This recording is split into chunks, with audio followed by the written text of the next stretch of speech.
आपके पास क्लास 5 का ईवीएस का बुक है ना? नहीं नहीं है। हाँ, हम 3 का बोल रहे थे, लेकिन ना मेरे ग्रुप में व्हाट्सएप में ये था, क्लास 5 वाला नहीं था, तो वही वाला हम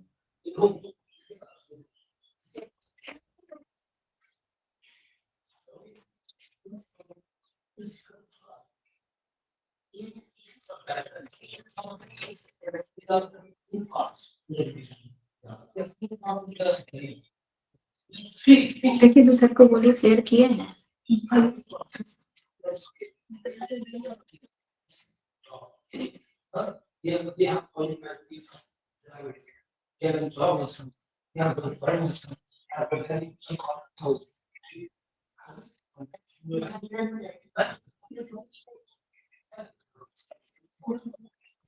क्या उसको बुक कराएंगे? हाँ, 5 वाला ही सेंड किए हैं, अब यही देखते हैं।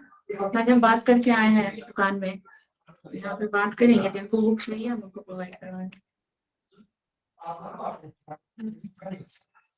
आपके पास क्लास 3 का बुक नहीं है? आपको क्लास 3 चाहिए? चाहिए ना? हाँ चाहिए। ठीक है, हम उनसे बात किए।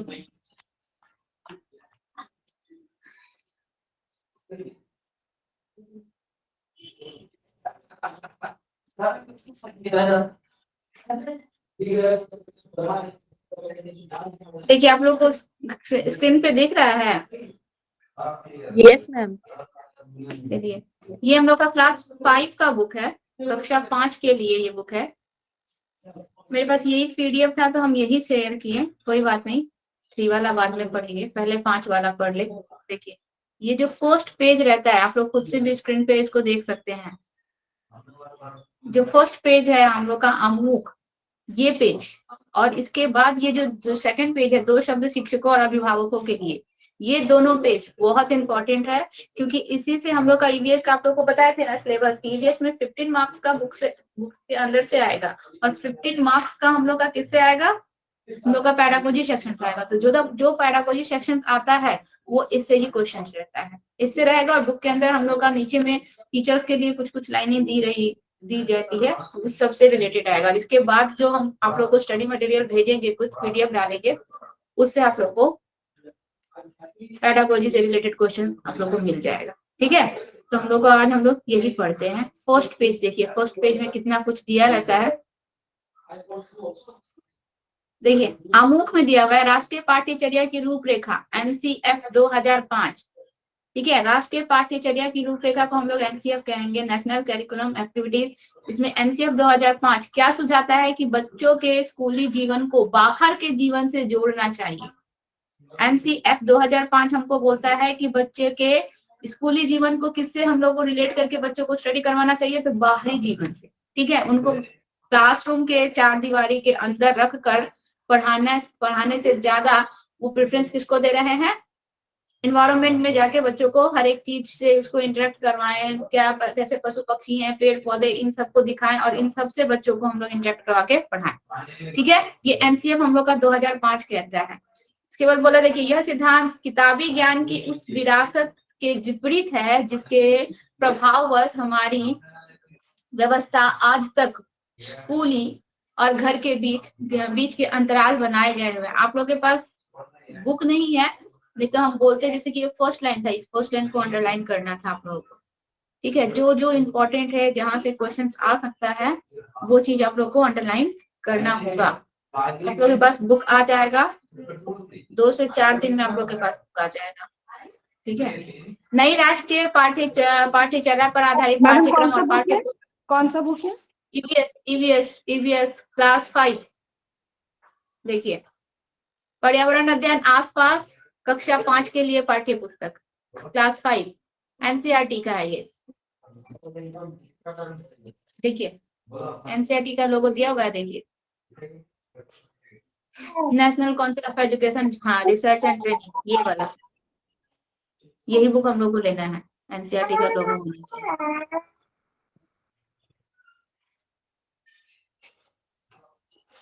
ठीक है, अभी इसको जानिए। इसमें देखिए इसमें से क्या क्या क्वेश्चंस बनता है हम लोग का। नई राष्ट्रीय पाठ्यचर्या पर आधारित पाठ्यक्रम और पाठ्य पुस्तकें इस बुनियादी विचार पर अमल करने का प्रयास है। इस प्रयास में हर विषय को एक मजबूत दीवार से घेर देने तथा जानकारी को रटा देने की प्रवृत्ति का विरोध शामिल है। यहाँ से एक क्वेश्चन बनता है। यहाँ से क्या क्वेश्चन बन रहा है? बुक नहीं है, बुक नहीं लाया, क्योंकि बुक से तो सबको नहीं पढ़ा सकते ना, पीडीएफ शेयर करके पढ़ाना था इसीलिए। तो आप अपना ग्रुप में खोलिए ना। आपका आवाज आएगा इसमें, फिर नहीं, म्यूट कर दीजिएगा। आपका आवाज आएगा ना, जो दोनों आवाज अच्छा आपका। तो एक काम कीजिए, आप चेयर लगाइए, वीडियो ऑफ है, चेयर लगाइए, यहाँ के बैठिए इस तरह, आपको लिख के। तो देखिए इसमें एक क्वेश्चन मैम हम बनता उनके है। व्हाट्सएप में भेज दे रहे हैं, ठीक है, उनको बोलिए नहीं अपना तो व्हाट्सएप खोलेंगे। अच्छा ठीक है, व्हाट्सएप पे भेज दीजिए। ज्योति आपके व्हाट्सएप में भेज रहे हैं, फिर व्हाट्सएप खोल के देख लीजिए। तो व्हाट्सएप पर हाँ वो भेज रहे हैं। तो देखिए यहाँ पे क्वेश्चन क्या बनेगा कि इस प्रयास में हर विषय को एक मजबूत दीवार से घेर देने और जानकारी को रटा देने की प्रवृत्ति का विरोध किया गया है। यानी कि एनसीएफ हम लोग का क्या बोलता है कि बच्चों को, एनसीईआरटी हम लोग को बोलता है कि बच्चों को रटवाना नहीं है किसी भी चीज को। बच्चे को हम लोग को एक मतलब किसी भी एक स्टैंडर्ड के तहत हम लोग को नहीं पढ़ाना है। एक हम स्टैंडर्ड बना लिए अपना, और उस स्टैंडर्ड के तहत हम बच्चों को पढ़ा रहे हैं कि तुमको इतना ही पढ़ना है, यही पढ़ना है। ये सब चीज जो है एनसीएफ इन सब चीजों को नहीं मानता है। एनसीएफ इन सब चीजों का विरोध करता है और रटने की पद्धति का विरोध करता है। वो समझ पे ज्यादातर क्या करता है, फोकस करता है कि बच्चों को वो चीज को समझाया जाए। ठीक है, रटन पद्धति का वो बिल्कुल भी विरोध करता है। तो यहाँ से हम लोग का एक क्वेश्चन बनता है। इसके बाद देखिए बोल रहा है कि आशा है कि ये कदम हमें राष्ट्रीय शिक्षा नीति 1986 में वर्णित बाल केंद्रित व्यवस्था की दिशा में काफी दूर तक ले जाएगी। 1986 में भी जो हम लोग का राष्ट्रीय शिक्षा नीति बनी थी, इसके बाद हम लोग का एनसीएफ 2005 हम लोग देखेंगे, इसके बाद एनसीएफ 2009 भी हम लोग देखेंगे। और हम आप लोग को पर्टिकुलरली ये सारा एनसीएफ हम भेज देंगे, ठीक है, उसको आप लोग को ऊपर स्टडी करना पढ़ना है। तो ये बाल केंद्रित व्यवस्था, यानी बाल केंद्रित व्यवस्था क्या, हमारी शिक्षा जो है बाल केंद्रित शिक्षा, यानी कि चिल्ड्रन जो है, क्या बच्चे क्या होते हैं हम लोग के केंद्र में होते हैं, सेंटर में होते हैं, और बच्चों के अनुसार एजुकेशन को वहां पे कन्वर्ट किया जाता है। अब की शिक्षा क्या है, बाल केंद्रित शिक्षा है, यानी कि बच्चों के अनुसार बच्चे की मेंटलिटी कैसी है। हम लोग कल क्या पढ़े थे, बच्चे की जितनी कैपेसिटी है, बच्चे की जैसी मेंटलिटी है, बच्चे जिस मतलब उसका जितना हम लोग का आईक्यू लेवल है, उसके अनुसार हमको बच्चे को क्या करना है, स्टडी करवाना है। बच्चे को फोकस में रखकर, बच्चे को ध्यान में रखकर, ठीक है। और अब की शिक्षा क्या कहती है कि अगर बच्चा जो है आपके बातों को समझने में सक्षम नहीं है, या फिर वह नहीं समझ पा रहा है, या बच्चा फेल हो गया, तो इसमें बच्चे का कोई दोष नहीं है। इसमें दोष किसका है, इसमें टीचर का कहाँ दोष है। टीचर जो है बच्चे को बताने में या फिर बच्चे को समझाने में सक्षम नहीं है, जिसकी वजह से बच्चा फेल हो गया। ठीक है, जितना आरोप लगेगा, जितना दारोमदार होता है वह किसका होता है, टीचर्स का होता है, बच्चे का नहीं। पहले की शिक्षा हम लोग क्या देखते थे, पहले गुरुकुल में शिक्षा दी जाती थी।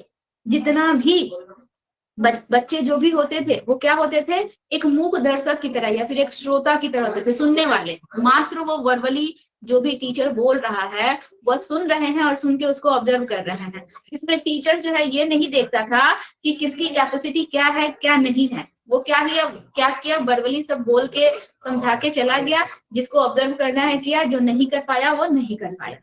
ठीक है, तो उस समय जो होता था हम लोग का क्या होता था, टीचर ज्यादा एक्टिव रहता है। जितने भी एक्टिविटीज है, जो भी वर्क है, वो टीचर्स के थ्रू की जाती थी। लेकिन अब की शिक्षा जस्ट उसके ऑपोजिट हो गई है। अब की शिक्षा क्या हो गई है, बाल केंद्रित शिक्षा हो गई है। यानी कि अब जो भी एक्टिविटी है वह बालकों के द्वारा, बच्चों के द्वारा करवाई जाएगी, क्योंकि एनसीएफ यह भी कहता है कि करके सीखने की के ऊपर एनसीएफ ज्यादा फोकस करता है। ठीक है, अगर हम किसी काम को करके करेंगे, करके सीखेंगे, तो वो चीजें हमें ज्यादा अच्छे से समझ में आएगी, या फिर ज्यादा उस चीजों को हम ज्यादा अच्छे से कॉन्सेप्ट उसका क्लियर कर पाएंगे।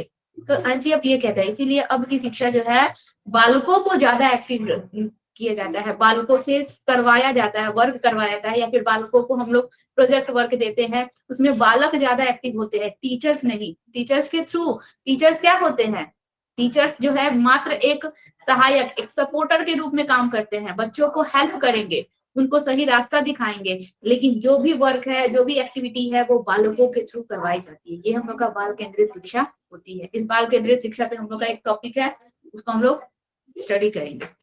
इस पे पूरा एक टॉपिक है, ठीक है, उसको हम आप लोगों को और डिटेल से बताएंगे उसमें।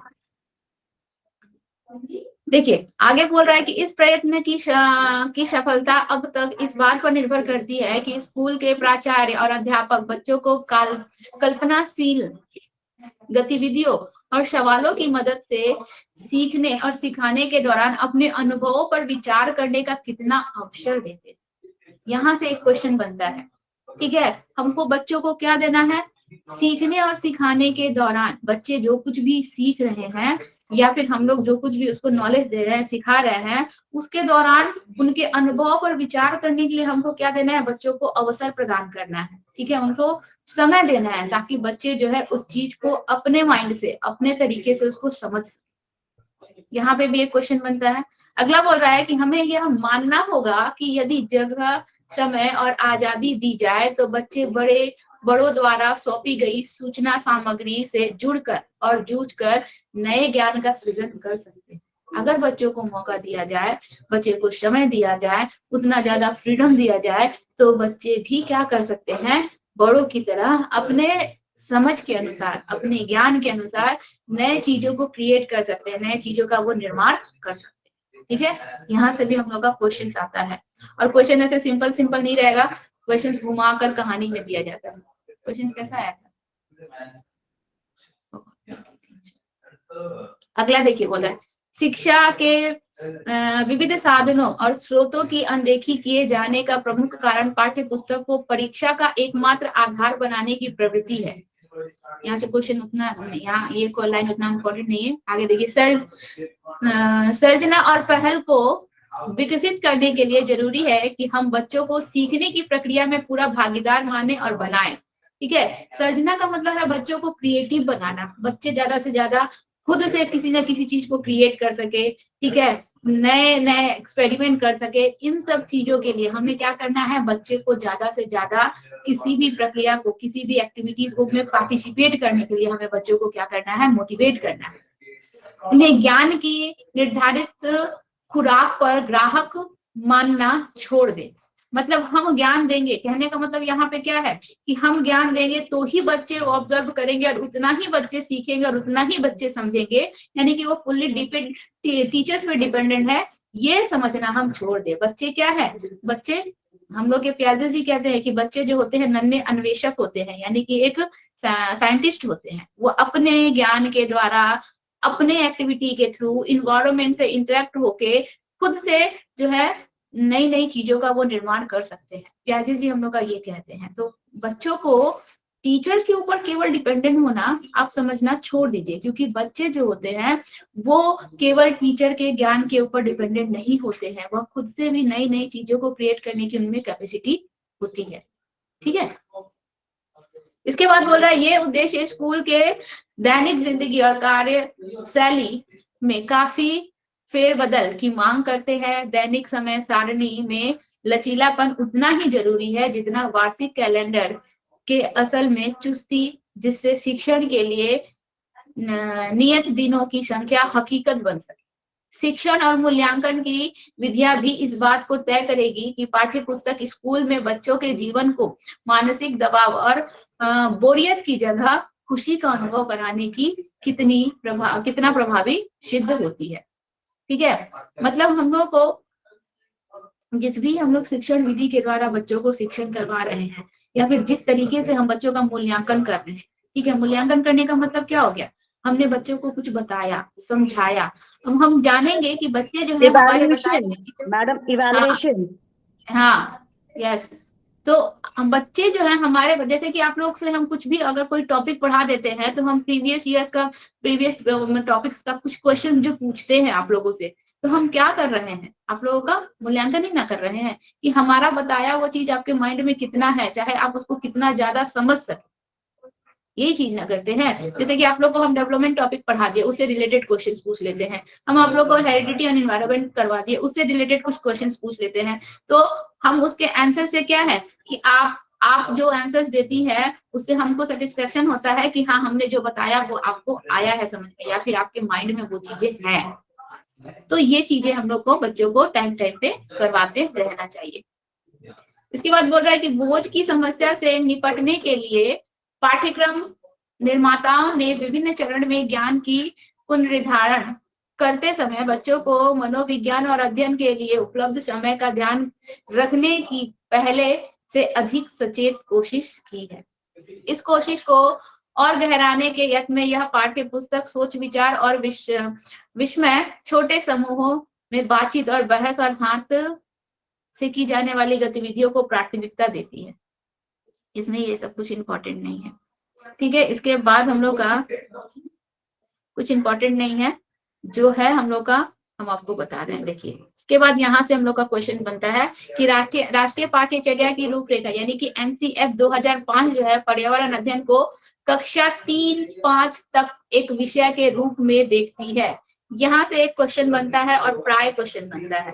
देखिए क्या बोल रहा है कि एनसीएफ 2005 जो है पर्यावरण अध्ययन को यानी कि हम लोग का ईवीएस को कौन सा कक्षा दिया हुआ है, क्लास कौन सा दिया है, 3 से 5 तक दिया, यानी कि 3, 4, 5, 1 और 2 नहीं है। इस पे ध्यान दीजिएगा, 1 और 2 नहीं है।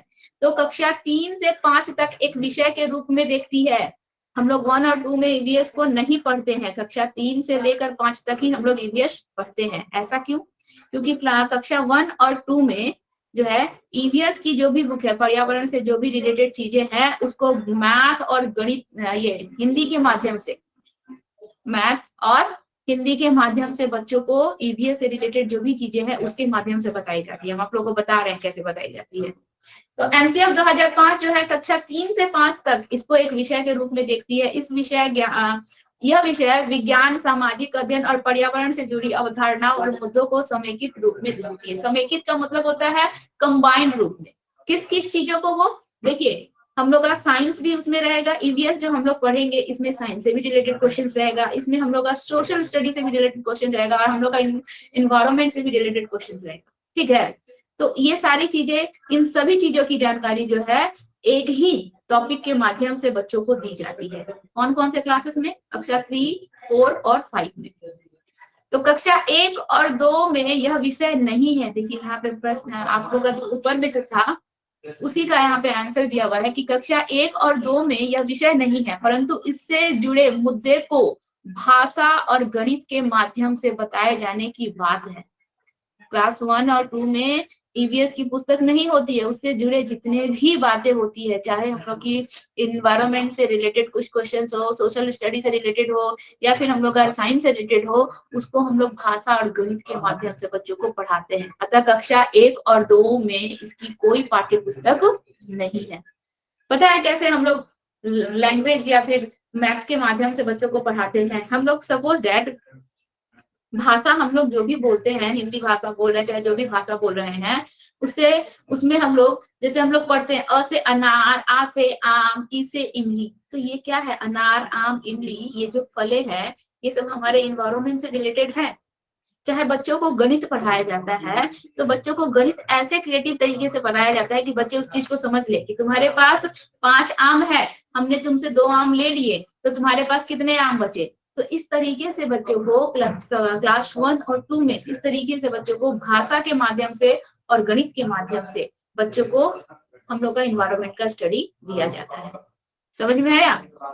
तो यहाँ से क्वेश्चन बनता है कि एनसीएफ 2005 जो है कक्षा 3 से 5 तक में ईवीएस को एक विषय के रूप में देखती है, ठीक है। 1 और 2 में इसकी पुस्तक नहीं है और 1 और 2 में इससे जुड़े जितने भी बातें होती है उसको लैंग्वेज और मैथ्स के माध्यम से बच्चों को स्टडी करवाया जाता है, ठीक है। और अगर हम लोग ईवीएस की बुक जो पढ़ रहे हैं उसमें क्या क्या टॉपिक रहता है, तो उसमें साइंस से रिलेटेड क्वेश्चंस रहेंगे।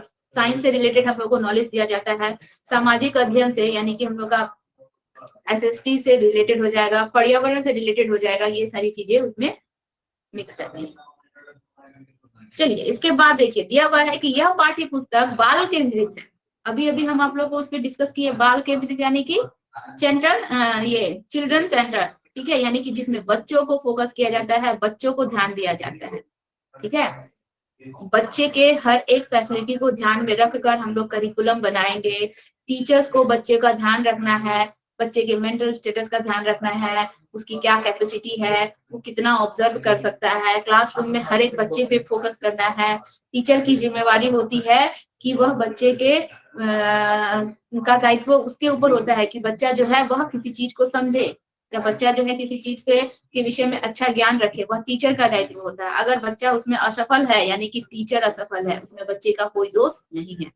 तो क्या होता है, यहाँ से क्वेश्चन बनता है कि यह पुस्तक बाल केंद्रित होती है जिसमें बच्चों को स्वयं खोज कर पता करने का अवसर मिले। बाल केंद्रित का मतलब क्या है, इसमें बच्चे खुद एक्टिव है, बच्चे को एक्टिव करके किसी भी काम को करने के लिए बच्चे को फोर्स किया जाता है। टीचर यहाँ पे एक्टिव नहीं होते हैं, टीचर केवल एक सहायक के रूप में, एक सपोर्टर के रूप में बच्चे की मदद करते हैं। वो बच्चे को गाइड करेंगे, वो बच्चे को मोटिवेट करेंगे, ठीक है। वो बच्चे को अगर मान लीजिए स्टेप फोल्डिंग देंगे, ठीक है, स्टेप फोल्डिंग का मतलब होता है सपोर्ट करना। कहीं बच्चे को डाउट है, कुछ भी है, तो हम उसको स्टेप फोल्डिंग देंगे, सपोर्ट करेंगे। लेकिन मेन एक्टिविटी किसके थ्रू होनी चाहिए, बच्चों के थ्रू होनी चाहिए। इसके बाद देखिए अगेन बोल रहा है कि वे रटने की मजबूरी से बचे, रटन पद्धति नहीं होनी चाहिए, रटना नहीं है बिल्कुल भी, और परिभाषाओं को कोई स्थान नहीं दिया जाए। एनसीएफ में परिभाषा, डिफिनेशंस को बहुत ज्यादा, आप लोग ये बुक पढ़िएगा, देखिएगा हम लोग जब अपने टाइम पे जब बुक पढ़ते थे तो बुक्स में डिफिनेशंस बहुत होते थे, बहुत सारी परिभाषाएं होती थी, ठीक है, एग्जाम्पल्स, ये सब चीजें कम होती थी, डिफिनेशंस बहुत ज्यादा होंगे। अब नहीं, अब डिफिनेशंस नहीं होता है, कहानी के माध्यम से, एग्जाम्पल्स के माध्यम से बच्चों को समझाने की कोशिश की जाती है। समझ के द्वारा बच्चे जो होते हैं उस चीज का नॉलेज ऑब्जर्व करते हैं, लेकिन डिफिनेशंस बहुत ही रेयर होता है, बहुत ही कम होता है, ठीक है। और मात्र जानकारी देने की अपेक्षा नहीं, केवल हमको बच्चों को केवल जानकारी नहीं देनी है उसको, ठीक है, बल्कि क्या करना है, वास्तविक चुनौती है कि बच्चे को मौका दिया जाए कि वे अपने विचार प्रकट करें। मान लीजिए हम बच्चों को इन्वायरमेंट से रिलेटेड कुछ चीजें बता रहे हैं या पढ़ा रहे हैं, तो हमें क्या करना है, हमको बच्चों को जो रियलिटी है, जो फैक्ट है, उसको बच्चों को बताना है और बच्चों को मौका देना है कि बच्चे उसके विषय में बच्चों की क्या थिंकिंग है, बच्चे क्या सोच रहे हैं, उनके विचार प्रकट करें, वो अपने भी बात बताएं, ठीक है। बच्चे एक्साइटेड हो जानने के लिए, उस चीज को करे, उस चीज को करके देखने के लिए बच्चे एक्साइटेड हो, सीखे और प्रश्न पूछे तथा प्रयोग करे। इन सब चीजों को करने के लिए हमें क्या करना है, बच्चों को मौका देना है। हमको बच्चों को फैक्ट चीजें बतानी है, वास्तविकता से हमको बच्चों को परिचित करवाना है, ठीक है। तो पुस्तक की भाषा कैसी होनी चाहिए, औपचारिक नहीं बल्कि बच्चों की आम जो बोलचाल की भाषा होनी चाहिए। यानी कि हम लोग की औपचारिक का मतलब क्या है, जो एक स्टैंडर्ड लैंग्वेज होता है, मान लीजिए इंग्लिश है, अब बच्चों को हम इंग्लिश में ही पढ़ा रहे हैं। जो प्राइमरी सेक्शंस के बच्चे हैं, हम लोग प्राइमरी सेक्शंस के बारे में पढ़ रहे हैं, प्राइमरी सेक्शंस के बच्चे हैं, वो उनकी अलग अलग भाषाएं होती है, अपनी जो मातृभाषाएं होती हैं, उस बच्चे को हम क्लासरूम में, वो बच्चे आए हैं, हम उससे इंग्लिश में बात करेंगे, एक औपचारिक लैंग्वेज, हम लोग एक स्टैंडर्ड लैंग्वेज में उससे बात करेंगे, तो क्या बच्चा हमारी बताई हुई चीजों को समझ पाएगा? अभी तो बच्चे को उस लैंग्वेज का नॉलेज ही नहीं है। तो हमको कैसे बच्चों को कैसे स्टडी करवाना है, हमको स्टैंडर्ड लैंग्वेज में बच्चों से बात नहीं करना है, हमको बच्चों को उन्हीं की भाषा में, उनकी जो आम बोलचाल की भाषा है, ठीक है, उनका जो हम लोग का मदर टंग है, उनकी जो लैंग्वेज है, उस लैंग्वेज में हमको बच्चों को नॉलेज देना है। यहाँ से हम लोग का क्वेश्चन आता है कि पाठ्य पुस्तक की भाषा कैसी होनी चाहिए, स्टैंडर्ड लैंग्वेज नहीं होना चाहिए, बच्चों की आम बोलचाल की भाषा होनी चाहिए, ठीक है। छोटे क्लासेस में मदर टंग नहीं आता है, हम लोग को नहीं, कैसे पता सबकी चलेगा अपनी, कि देखिए बच्चा, आज आप गवर्नमेंट सेक्टर में जाइएगा ना, तो आपको हिंदी, इंग्लिश, और जिस एरिया में आप दे रही हैं, इंटरव्यू दे रही हैं, चाहे जिस एरिया में आप फॉर्म फिलअप कर रही हैं, वहां का एक क्षेत्रीय भाषा यानी कि रीजनल लैंग्वेज आपको आना चाहिए। पता है क्यों देता है ऐसा?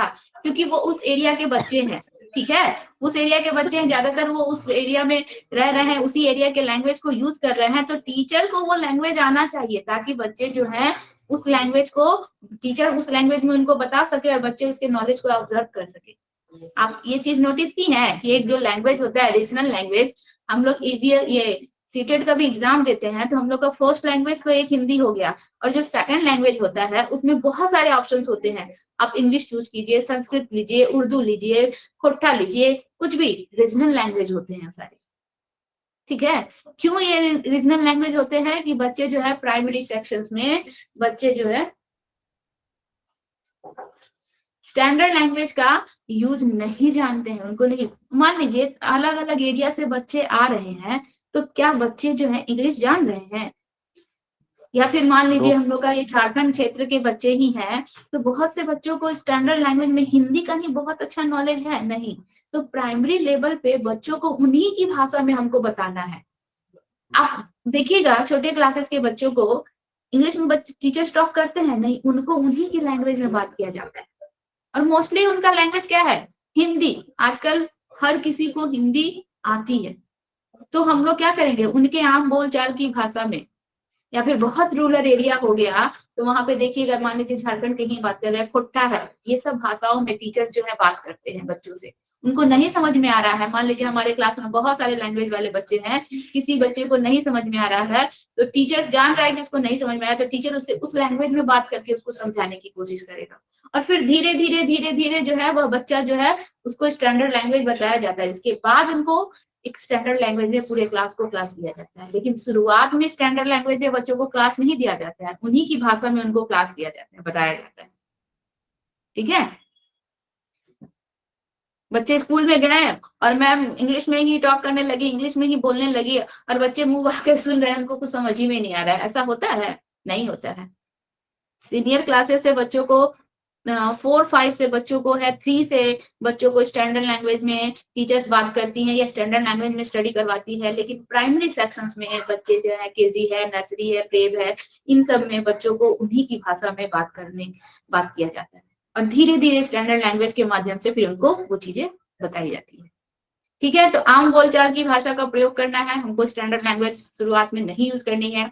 बच्चे किताब के पृष्ठ को समेकित रूप में पढ़ते हैं। देखिए किताब के पृष्ठ को समेकित रूप, समेकित का मतलब वही हो गया एक कंबाइंड रूप में। बुक में आपका ट्री दिया है, प्लांट दिया है, हर्ब दिया है, सब्स दिया है, बच्चा इन सब चीज को नहीं समझ पाएगा, उसका उतना माइंड नहीं होता है प्राइमरी सेक्शंस के बच्चे का। अब ये हम लोग का ट्री में रहने वाले एनिमल्स है, तो कुछ हम लोग के या फिर हम लोग की ये लिजर्ड है, तो लिजर्ड को हम लोग कुछ अलग एनिमल्स के नाम से जानते हैं। इसके बाद हम लोग का जो आसमान में उड़ने वाले बर्ड्स हैं उसको कुछ अलग नाम से जानते हैं। पानी में रहने वाले को हम लोग कुछ और कहते हैं। इन सबको बच्चे अलग अलग रूप से नहीं जानते हैं, इन सबको बच्चे बस एक नाम से जानते हैं, एनिमल, जानवर। ये सब के सब जानवर है, चाहे वो छिपकली हो, चाहे वो मछली हो, चाहे वो बंदर हो, चाहे वो सांप हो। मतलब उनको अलग अलग पर्टिकुलर डिवाइड करके बच्चे नहीं जानेंगे। उन सब को बच्चे क्या जानेंगे? एक ही रूप में जानेंगे कि वो क्या है, सारे के सारे एनिमल्स है।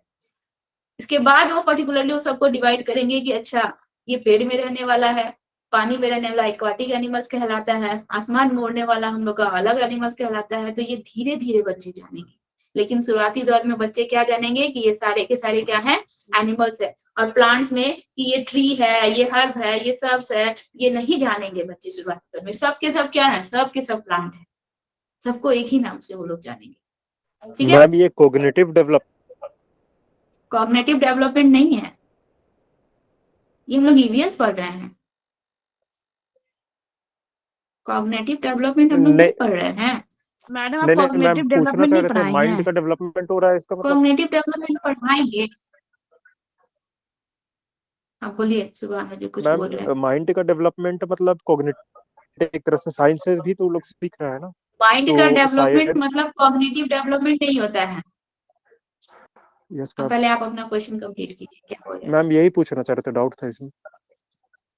माइंड का डेवलपमेंट मतलब कॉग्निटिव डेवलपमेंट नहीं होता है, वो मेंटल डेवलपमेंट होता है। समझ में आया?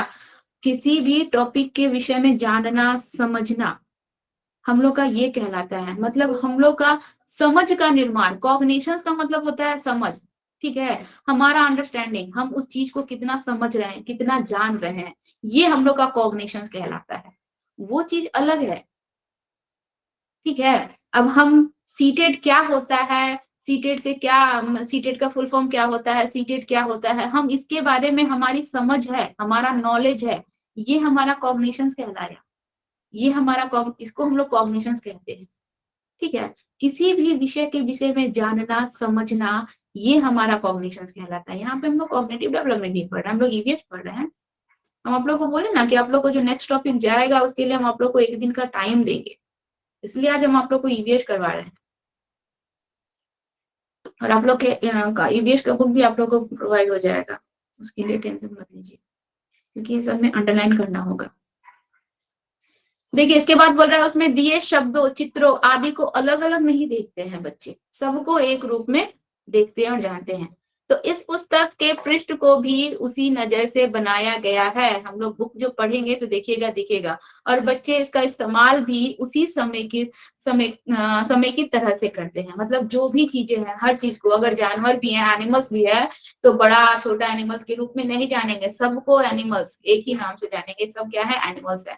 इंसेक्ट्स है, ये बिग एनिमल है, ये स्मॉल एनिमल है, ये एक्वाटिक एनिमल है। ठीक है, उन सबसे नामों से नहीं जानेंगे, सबको वो एनिमल्स के रूप में जानेंगे। ठीक है, तो बोल रहा है कि पाठ्य पुस्तक को ज्ञान का एकमात्र स्रोत न माना जाए।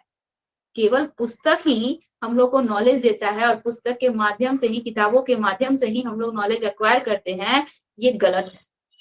बच्चे को स्वयं ज्ञान रचने में वह एक सहायक भूमिका निभाएं, ताकि वे अपने आसपास के लोगों से, परिवेश से, समाचार पत्रों से भी सीखे। यानी कि नॉलेज का एकमात्र हम लोग का सोर्स जो है वो बुक नहीं होता है।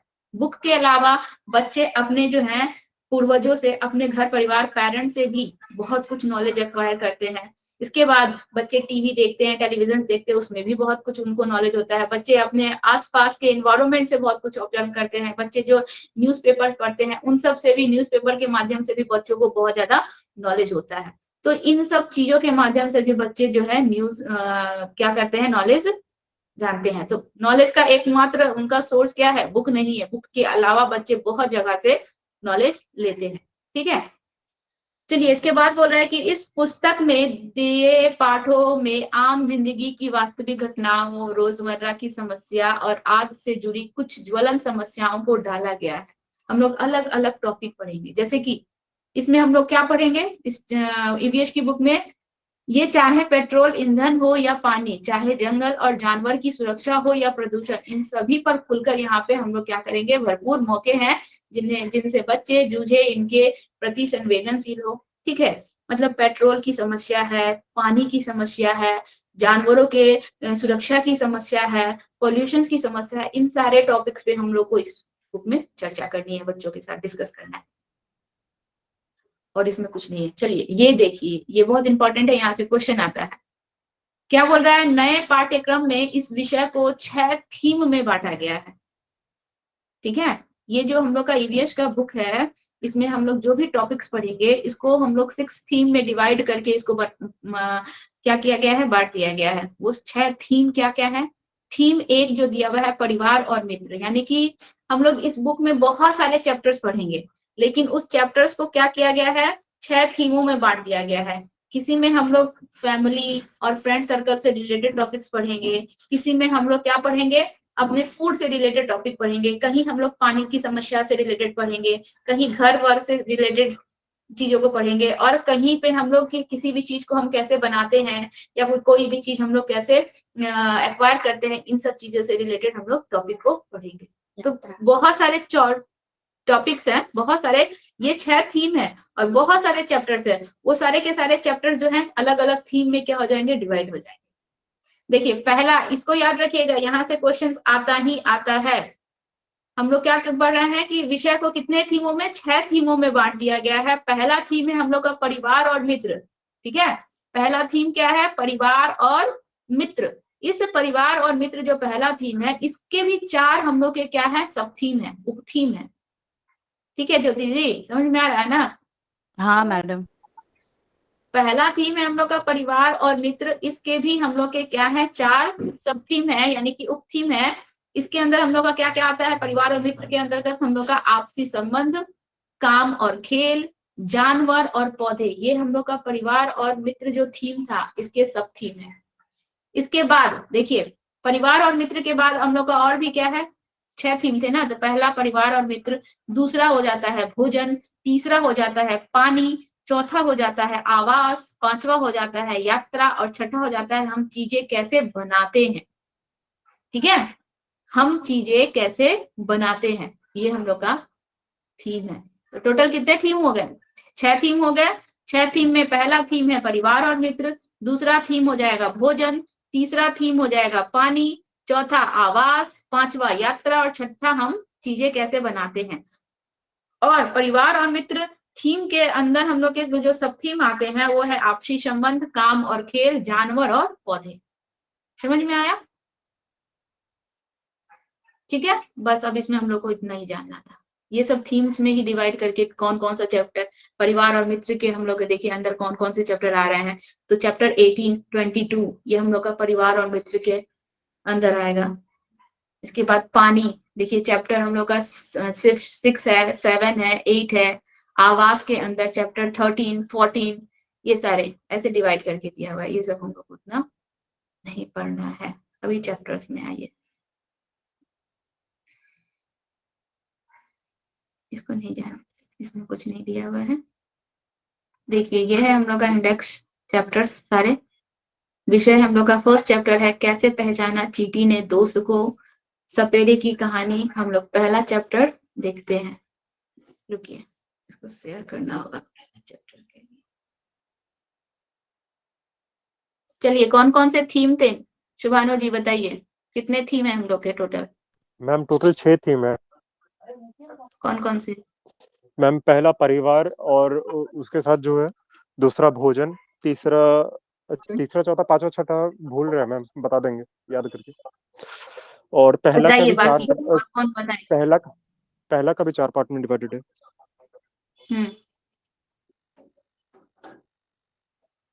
बाकी किन्हीं को याद है? हाँ मैडम। बताइए। पहला परिवार, परिवार सेकंड और मित्र, भोजन, आवास, हम्म, भोजन पानी, भोजन पानी, यात्रा, यात्रा और चीजों को कैसे बनाते हैं। आपको तो याद हो गया। देखिए फर्स्ट अब इसको याद हो गया याद मैम, रखिएगा आप लोग सब कोई। और उप अब थीम याद क्या हो क्या गया थे मैम। हम लोग के सब थीम? आपसी संबंध, हम्म, काम और खेल, हम्म, आपसी संबंध, काम और खेल, पौधे और पौधे जानवर। और जानवर, हाँ जानवर और ठीक है, पौधे। चलिए अब हम लोग आ रहे हैं चैप्टर्स में। चैप्टर्स पढ़िएगा, आप लोग को बहुत मजा आएगा, बहुत इंटरेस्टिंग लगेगा। कैसे पहचाना चींटी ने दोस्त को, ये हम लोग का पहला चैप्टर है। ठीक है, आप लोग को बुक खुद से स्टडी करना होगा। हर एक लाइन, हर एक चीज इसमें पढ़ना है आप लोगों को। इसमें छोटी छोटी चीजें रहती है जिससे क्वेश्चन आ जाता है। ठीक है, जैसे पूजा जी बताई ना कि मैम ईवीएस का क्वेश्चन थोड़ा बहुत ये था, तो सभी के पास मैडम बुक भी नहीं चैप्टर थे। से भी आएगा। हाँ मेन तो चैप्टर से ही आता है, और चैप्टर पढ़िए बहुत इंटरेस्टिंग लगेगा। तो मैडम वो इंट्रोडक्शन आप पढ़ाई। वो इंट्रोडक्शन से हम लोग का पेडागोजी से रिलेटेड क्वेश्चंस आते हैं। 15 मार्क्स का पेडागोजी से रिलेटेड क्वेश्चन आता है। और 15 मार्क्स का पेडागोजी मीन्स क्या, हम बच्चों को कैसे बताएंगे, हम बच्चों को कैसे समझाएंगे, हमारा एनवायरनमेंट क्या है, उससे हमको क्या बेनिफिट है। ठीक है, वो सब चीजें से रिलेटेड क्वेश्चंस आते हैं पेडागोजी में। और बाकी जो 15 मार्क्स का है ये आपका देखिए चैप्टर है ना, इससे रिलेटेड आएंगे। इसमें हम लोग का बहुत क्वेश्चन बनता है। और आप लोग को हम इतना ज्यादा डिटेल में आप लोग को नहीं पढ़ाएंगे, आप लोग को बुक पढ़ना है। हम क्या इंपॉर्टेंट है वो लाइन अंडरलाइन करवा देंगे, कहाँ कहाँ से क्वेश्चंस आता है, कैसे क्वेश्चंस पूछता है, हम आप लोग को वो बता देंगे। लेकिन अभी आप लोग के पास बुक नहीं है तो हम आप बता रहे हैं, नेक्स्ट वीक आप लोग के पास सबके पास बुक हो जाएगा। देखिए दिया हुआ है, स्टोरी दिया हुआ है। देखिए पिक्चर्स, हम लोग क्या बोले थे कि एनसीईआरटी की बुक में पिक्चर्स ज्यादा रहते हैं। प्राइमरी लेवल है, बच्चों को किसी भी चीज को देख कर समझना ज्यादा इंपॉर्टेंट है। तो पिक्चर्स आपको, कलरफुल पिक्चर्स, ज्यादातर आपको पिक्चर्स वहां पे भरमार दिखेंगे। दिया हुआ है कि तुम स्कूल के मैदान में बैठे खा रहे हो, ठीक है, और चील आकर फुर्ती से तुम्हारी रोटी ले गई। दूसरा बोल रहा है तुम एक सोए हुए कुत्ते के पास से गुजरे और झट से उसके कान खड़े हो गए। देखिए बोल रहा है खाते समय तुमसे कुछ भी मीठा जमीन पर गिर जाए तो कुछ ही पल में वहां चींटियों का झुंड इकट्ठा हो जाता है। देखिए बोल रहा है क्या होता है, ऐसा सोचकर बताइए। जानवर में भी देखने, सुनने, सूंघने और महसूस करने की शक्ति होती है। कोई जानवर मीलों दूर से शिकार को देख सकता है, कोई हल्की से हल्की आहट को भी सुन सकता है, कोई जानवर अपने हाथ को सूंघकर अपने साथी को सूंघकर ढूंढ लेता है ना। जानवर की भी अजब दुनिया। देखिए दिया हुआ है, कैसे पहचाना साथी को, यहाँ से क्वेश्चन बनता है। इस चीज को, इस लाइन को आप लोग को अंडरलाइन करना है। दिया हुआ है, एक चींटी अपने रास्ते चली जा रही थी, अचानक अपने सामने दूसरी टोली की चींटियों को देखकर वह झट से अपने बिल की तरफ वापस दौड़ आई। बिल के बाहर पहरा दे रही चींटी ने उसे पहचान लिया और बिल में घुसने दिया। तो कैसे बिल के बाहर चींटी ने उसको पहचान लिया कि यह हमारे ही ग्रुप की चींटी है? बोल रहा है बताओ इस चींटी को कैसे पता चला कि सामने वाली चींटी दूसरी टोली की है? पहरेदार चींटी ने इस चींटी को कैसे पहचाना? करके देखो, एक्टिविटीज इसमें ज्यादा रहेगा, आप लोग को ये सब चीज पढ़नी है। और ये जो शिक्षक संकेत है ना, इन सब से भी हम लोग का पैडागोजी से रिलेटेड क्वेश्चन आता है। संकेत बोला है कि इस उम्र के बच्चों में जानवर के प्रति उत्सुकता यानी कि एक्साइटमेंट बहुत आता है एनिमल्स को देखकर। छोटे बच्चों को देखेंगे ना, फर्स्ट टाइम जब वो डॉगी देखेंगे या कैट देखेंगे या फिर किसी भी एनिमल्स को देखेंगे, बच्चे बहुत एक्साइटेड रहते हैं। तो उनके अनुभव को शामिल करने से चर्चा रुचिपूर्ण हो जाएगी। कई ऐसे अवलोकन होते हैं जिनके लिए बच्चों को धीरज और बारीकी से देखने का अभ्यास कराना होगा। धीरज और बारीकी का मतलब क्या है? बच्चों को ऑब्जर्वेशन का हम लोग को क्या देना है? टाइम देना है। देखिए ऊपर वाला लाइन छोड़ दीजिए, नीचे वाला लाइन, यहाँ से क्वेश्चन आप लोग का बनेगा। बहुत साल पहले एक वैज्ञानिक ने इसी तरह कई प्रयोग किए थे। वे इस नतीजे पर पहुंचे कि चींटियां चलते समय जमीन पर कुछ ऐसा छोड़ती हैं जिसे सूंघकर पीछे आने वाली चींटियों को रास्ता मिल जाता है। यहाँ से क्वेश्चन आता है, चींटियों को कैसे पता चलता है कि हमारा, आप लोग भी नोटिस किए होंगे कि मान लीजिए ग्रुप की कोई चींटी अगर इधर उधर भटक भी जाए तो वापस फिर वो अपने ग्रुप में चली जाती है। और चींटियां देखिएगा लाइन से चलती है और एक दूसरे को सूंघती हुई चलती है, ठीक है? दूसरे ग्रुप में वो कभी नहीं जाएंगे, दूसरे के बिल में कभी नहीं घुसेंगी। तो इसका मेन रीजन क्या होता है कि चींटियां जमीन पर चलते हुए क्या होती है, कुछ खास चीजों को छोड़ती हैं जिसे सूंघ कर क्या होता है, पीछे आने वाली चींटियों को रास्ता मिल जाता है। यहाँ से हम लोग का एक क्वेश्चन आता है, ये सब छोड़ दीजिए। देखिए यहाँ जो बॉक्स में दिया हुआ है इसमें एक क्वेश्चन बनता है हम लोग का कि मैं रेशम का कीड़ा हूं, मैं अपनी मादा को उसकी गंध से कई किलोमीटर दूर से भी पहचान लेता हूं। ठीक है, यहां से क्वेश्चन बनता है हम लोग का, रेशम कौन अपनी मादा को कई किलोमीटर दूर से ही सूंघ कर पहचान लेता है? तो रेशम का कीड़ा। इसके बाद यहाँ पे देखिए नीचे दिया हुआ है, क्या तुमने कभी किसी कुत्ते को इधर उधर कुछ सूंघते हुए देखा है? सोचो कुत्ता क्या सूंघता है। देखिए क्वेश्चन है, बोल रहा है सड़कों पर कुत्ते की भी अपनी जगह बटी होती है, ठीक है? अलग अलग हम लोग देखिएगा, हम लोग के ब्लॉक में अलग डॉगी है, दूसरे ब्लॉक में अलग डॉगी है, दूसरे ब्लॉक का आ जाता है तो कुत्ते उसको भौंक भौंक के भगा देते हैं। हम लोग ये सब चीज देखे हैं ना, तो उनका भी अलग अलग एरिया डिवाइड रहता है कि ये मेरा एरिया है, वो तुम्हारा एरिया है। तो सड़क पर कुत्ते की भी अपनी जगह बटी होती है। एक कुत्ता दूसरे कुत्ते के मल मूत्र को, यानी कि उनके टॉयलेट से ही वो क्या करते हैं, टॉयलेट की गंध से जान लेते हैं कि उसके इलाके में बाहर का कुत्ता आया है। उनको समझ में आ जाएगा, ठीक है? केवल उनके मल मूत्र से, उनके टॉयलेट को सूंघ कर वो जान जाते हैं कि हमारे इलाके में किसी अदर एरिया का कुत्ता आया है। समझ में आया? यहाँ से क्वेश्चन हम लोग का बनता है। इसके बाद इसको छोड़ दीजिए, करके देखिए। देखिए यहाँ से क्वेश्चन आता है, ये पिक्चर्स देख रहे हैं, लेडी जो है नाक को बंद की हुई है, ये स्टोरी पढ़िए। यहाँ से क्वेश्चन आता है, आज रजनी को जरूरी काम से कहीं जाना पड़ा। अपने 6 महीने के बेटे दीपक को वह अपनी बहन सुशीला के पास छोड़ गई। सुशीला की अपनी भी बेटी उतनी ही छोटी है। मजे की बात यह हुई कि दोनों बच्चों ने एक साथ पट्टी कर दी, ठीक है? अपनी बेटी की पट्टी धोने के बाद जब दीपक की पट्टी साफ करने लगी तो फटाफट जो है सुशीला अपने मुंह नाक को क्या करती है, दुपट्टे से ढक लेती है। ऐसा क्यों करती है, इसमें हमको डिस्कस करना है। ऐसा आखिर की सुशीला तो क्यों की? क्योंकि सेम अपने बच्चे की, उसी उम्र के बच्चे की वो पट्टी साफ की तो उसको ऐसा नहीं फील हुआ। देखिए यहाँ पे शिक्षक संकेत में दिया हुआ है, शिक्षक संकेत, सुशीला के उदाहरण से आम परिवार में होने वाली एक स्थिति को दर्शाया गया है। चर्चा करके बच्चों की यह समझ बनाई जाए कि अक्सर हम किसी, यहाँ से अंडरलाइन करना होगा आप लोगों की, अक्सर हम किसी गंध से तब ज्यादा परेशान होते हैं जब हमारा मन उसको गंदा मानता है। ठीक है, अगर हम मन बना ले कि वही गंध उतना परेशान नहीं करेगा। जैसे कि अपने बच्चे की पॉटी साफ करते समय सुशीला जो है उसको गंदा नहीं लगा, लेकिन दूसरे की पॉटी साफ करते समय उसको गंदा लगा, क्योंकि उसने मन में बैठा लिया था कि वह गंदा है, इसलिए उसको वह चीजें ज्यादा गंदी लग रही थी। तो ये क्या होता है, हमारा मन का खेल होता है। अगर हम उसको गंदा मानेंगे तो वो हमें ज्यादा गंदा लगेगा, और नहीं मानेंगे तो वह नहीं लगेगा।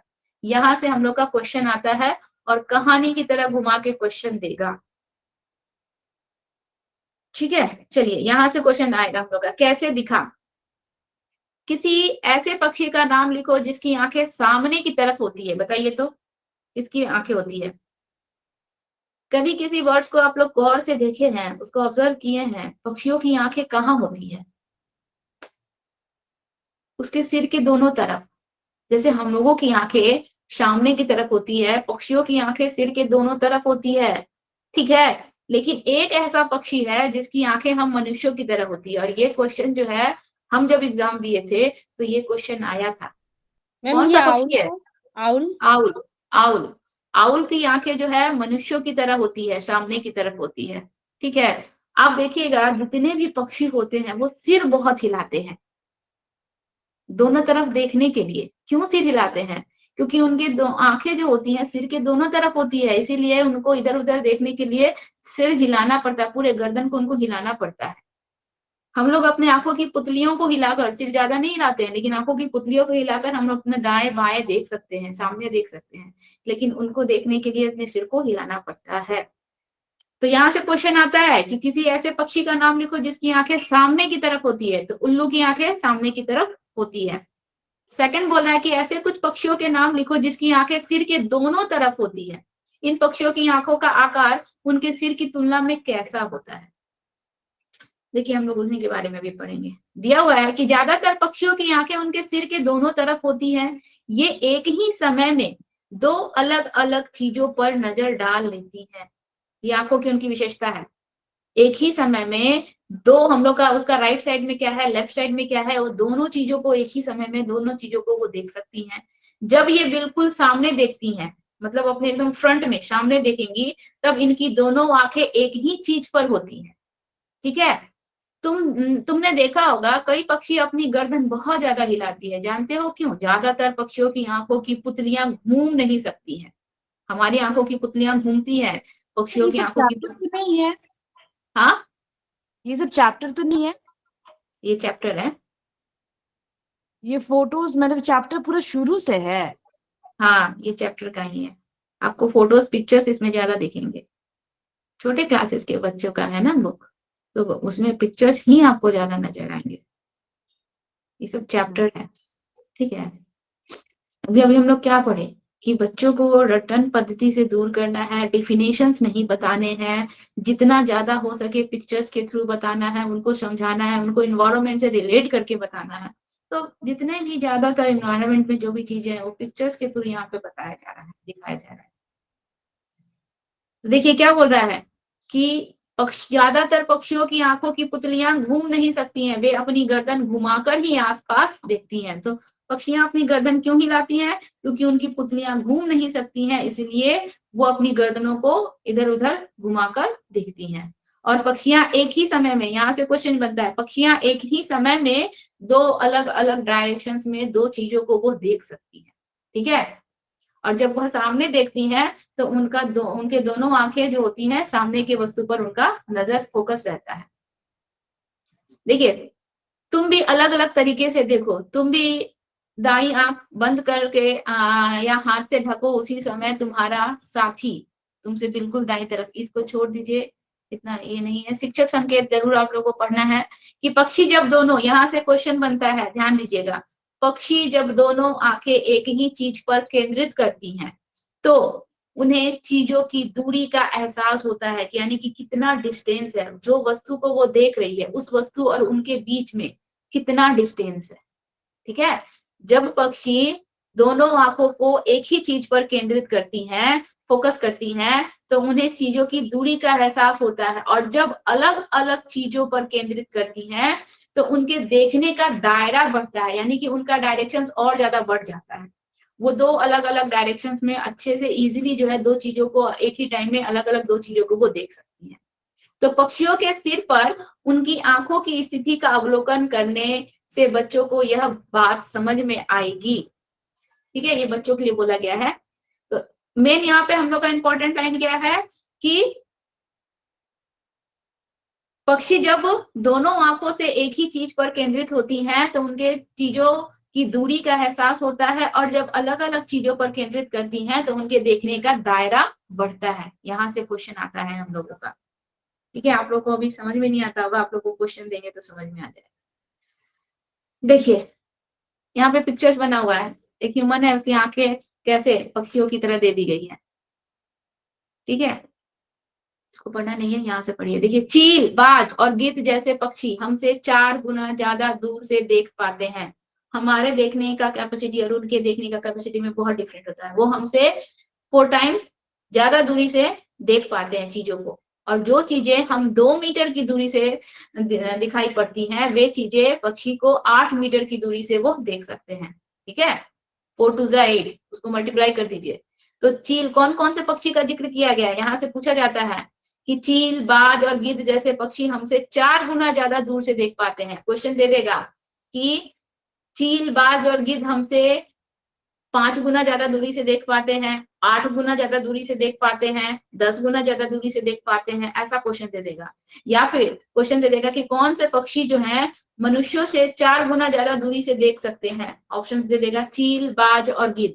सेकंड ऑप्शन दे देगा चील, कौवा और हम लोग का गिलहरी। थर्ड ऑप्शन दे देगा चील, गिद्ध और मोर। ठीक है, इस तरह से ऑप्शन दे देगा। तो वो चीजें हम लोग को ध्यान में रखनी है कि कौन कौन सा है। चील, बाज और गिद्ध जैसे पक्षी हमसे 4 गुना ज्यादा दूरी से देख सकते हैं। जो चीजें हम 2 मीटर से देख पा रहे हैं वो हमसे 4 to the 8, उसको इंटू कर दीजिए, 8 मीटर की दूरी से देख सकते हैं। ठीक है, अभी देखिए यहाँ पे क्वेश्चन बनता है हम लोग का। देख रहे हैं यहाँ पे पिक्चर्स में, ये फर्स्ट पिक्चर कलरफुल है, सेकंड कलरफुल है, थर्ड में कुछ कलर्स दिख रहे हैं, एंड फोर्थ बिल्कुल ब्लैक एंड व्हाइट है। देख बोल रहा है कि आमतौर पर माना जाता है कि दिन में जागने वाले जानवर कुछ रंग देख पाते हैं, रात में जागने वाले जानवर हर चीज को सफेद और काला ही देखते हैं। यहाँ से क्वेश्चन बनता है, दिन में जागने वाले जानवर जो होते हैं वह कुछ रंग देख पाते हैं, लेकिन रात में जागने वाले जानवर जो होते हैं वह केवल सफेद और काला, यानी कि उनको हर चीज ब्लैक एंड व्हाइट दिखता है। ठीक है, इस चीज को आप लोग को याद रखना तो है। इसमें तो सिर्फ उल्लू आता होगा ना। उल्लू को हर चीज ब्लैक एंड व्हाइट ही दिखता है। चमगादड़ भी तो है, चमगादड़ भी रात को जागता है। दिन भर आपको दिखेगा, उसको रात में नहीं दिखता। हाँ, ठीक।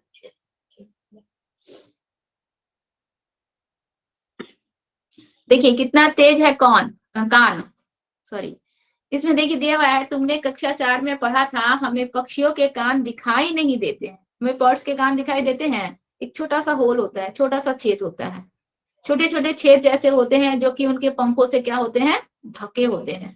ठीक है, इस सबको नहीं जानना है। यहाँ पे देखिए दिया हुआ है, एक बार डेस्क को बजाओ, कैसी आवाज आती है। अब जैसे चित्र में दिखाया गया है वैसे ही डेस्क पर कान लगाओ, एक बार फिर अपने हाथ से डेस्क बजाओ, कैसी आवाज आती है। दोनों आवाजों में कुछ अंतर है, इसको हमको फाइंड आउट करना है। देखिए यहाँ पे इसे, ये जो कहानी दिया हुआ ना, इससे रिलेटेड यहाँ पे क्वेश्चन बनता है कि सांप भी कुछ ऐसे ही सुनते हैं। सांप जो जमीन पर चल रहे हैं, धरती पर चल रहे हैं, तो वो जो है वाइब्रेशंस के थ्रू ही वो मूव करते हैं, उनको सांप को सुनाई नहीं देता है। तो सांप भी कुछ ऐसे ही सुन पाता है, उसके बाहरी कान नहीं होते हैं। क्वेश्चन दे देगा सांप के बाहरी कान होते हैं। ठीक है, तो सांप के बाहरी कान नहीं होते हैं, जमीन पर हुए कंपन को ही वह सुन पाता है, यानी कि जमीन पे जो भी वाइब्रेशन हो रहा है उसी वाइब्रेशंस के थ्रू सांप जो है मूव करता है, उनके बाहरी कान नहीं होते हैं। बर्ड्स की तरह उनके भी होल होते हैं छोटे छोटे। ठीक है, आज पढ़ा रहे हैं, कल हम इससे रिलेटेड क्वेश्चन पूछेंगे। देखिए आप लोग कितना ध्यान से सुने। ये वाला टॉपिक पढ़िए, इसमें बहुत ही मजेदार चीज है। इससे क्वेश्चन आता है हम लोग का, आवाजें अलग अलग दिया हुआ है। जंगल में ऊंचे पेड़ पर बैठा लंगूर, पास आती मुसीबत, जैसे कि मुसीबत क्या है, डेंजर क्या है उनके लिए, शेर हो गया, चीता हो गया, इन सबको देखकर एक खास आवाज निकाल कर अपने साथियों को संदेश दे देते हैं, इन्फॉर्म कर दिए कि डेंजर है, सब अलर्ट हो जाओ। ठीक है, पेड़ पर रहने वाला जानवर की हम बात कर रहे हैं, वो अगर मान लीजिए डेंजर देख लेते हैं, शेर चीता को आते हुए देख लेते हैं, तो एक खास तरह की आवाज निकालकर अपने साथियों को क्या कर देंगे, अलर्ट कर देंगे कि डेंजर है, सब अलर्ट हो जाओ। इस काम के लिए पक्षी भी खास आवाजें निकालती हैं, पक्षियां। ठीक है, कुछ पक्षी अलग अलग खतरों के लिए अलग अलग आवाजें निकालती हैं, जैसे कि उड़कर आने वाले दुश्मन के लिए एक तरह की आवाज निकालेगी, और जमीन पर चलकर आने वाले के लिए दूसरी तरह की आवाज निकालेगी। मतलब अलर्ट करते हैं अपने साथी को, अपने दूसरे एनिमल्स को, ठीक है, अपने फ्रेंड सर्कल को। तो वो अगर आसमान में उड़कर आने वाला पक्षी कोई डेंजर है तो उसके लिए अलग साउंड निकलेगा, और अगर जमीन से आ रहा है तो उसके लिए अलग साउंड निकलेगा। ठीक है, आवाज चाहे किसी भी जानवर ने निकाली हो, चाहे वो हम लोग का लंगूर निकाले, चाहे वो हम लोग का कोई पक्षी निकाले, एक ही इलाके में रहने वाले बाकी सभी जानवर इस चेतावनी भरी आवाज से सचेत हो जाते हैं, सबको पता चल जाता है कि डेंजर है। ठीक है, तो कोई भी जानवर आवाज निकाले, उसकी आवाज से सब अलर्ट हो जाते हैं।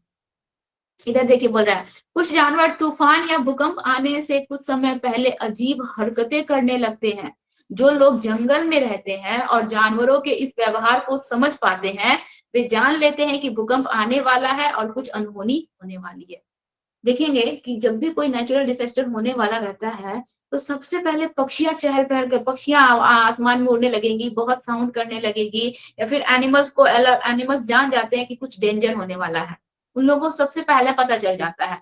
तो वो एक तरह का जो साउंड निकालती है ना, अलर्ट साउंड जो निकालती है, तो जानवर जो जंगल में हम लोग के ह्यूमंस रहते हैं, जो आदिवासी जनजाति रहती है, उन लोगों को एनिमल्स के ये साउंड्स को पता होता है, वो जानते हैं। जैसे कि हम लोग का अंडमान निकोबार में जो सुनामी आया था, देखिए यहाँ पे नीचे दिया हुआ है, सन 2004 दिसंबर में आए सुनामी से कुछ समय पहले जानवरों के अजीब व्यवहार और उनके द्वारा दी गई चेतावनी भरी आवाजों को अंडमान की एक खास आदिवासी जाति जो है समझ गई। उन्होंने इसका वह इलाका खाली कर दिया। इस प्रकार इस जाति के लोग सुनामी के कहर से अपनी जान बचा पाए। ठीक है, तो यहाँ से भी क्वेश्चन आता है कि सुनामी कौन सा ईयर आया था, 2004, 2005, 2010, 2011, ऐसे भी आता है। या फिर कौन से इलाके में आया था, तो अंडमान निकोबार एरिया में आया था। और आदिवासी जनजाति कैसे अलर्ट हो गई, तो जानवरों के इंफॉर्मेशन से, जानवर जो है जिस प्रकार का मैसेज अपने ग्रुप में फैला रहे थे, उनसे वो लोग जान गए कि कुछ ना कुछ अनहोनी होने वाली है, और फिर वो वहां से चले गए। तो ये तो हम लोग जानवरों की बात करें। देखिए एक्वाटिक एनिमल जो है, फिश जो होती हैं, उनको भी इस चीज का नॉलेज हो जाता है। देखिए बोल रहा है डॉल्फिन भी, डॉल्फिन यहाँ पे आप लोग का दिया नहीं है, डॉल्फिन जो है ना, अपने बाकी ग्रुप के पर्सन को अलर्ट करने के लिए एक तरह की जो है ना, वो साउंड निकालते हैं। ठीक है, वो भी एक तरह का साउंड निकालते हैं, जिसमें ना मतलब ऐसा लगता है कि पानी में करंट टाइप का हो रहा है। वो करंट के थ्रू जो है बाकी सारे एनिमल्स जो हैं, सारे एनिमल्स अलर्ट हो जाते हैं कि कुछ मतलब अनहोनी होने वाली है। ठीक है, तो एक्वाटिक एनिमल को भी इसका नॉलेज होता है।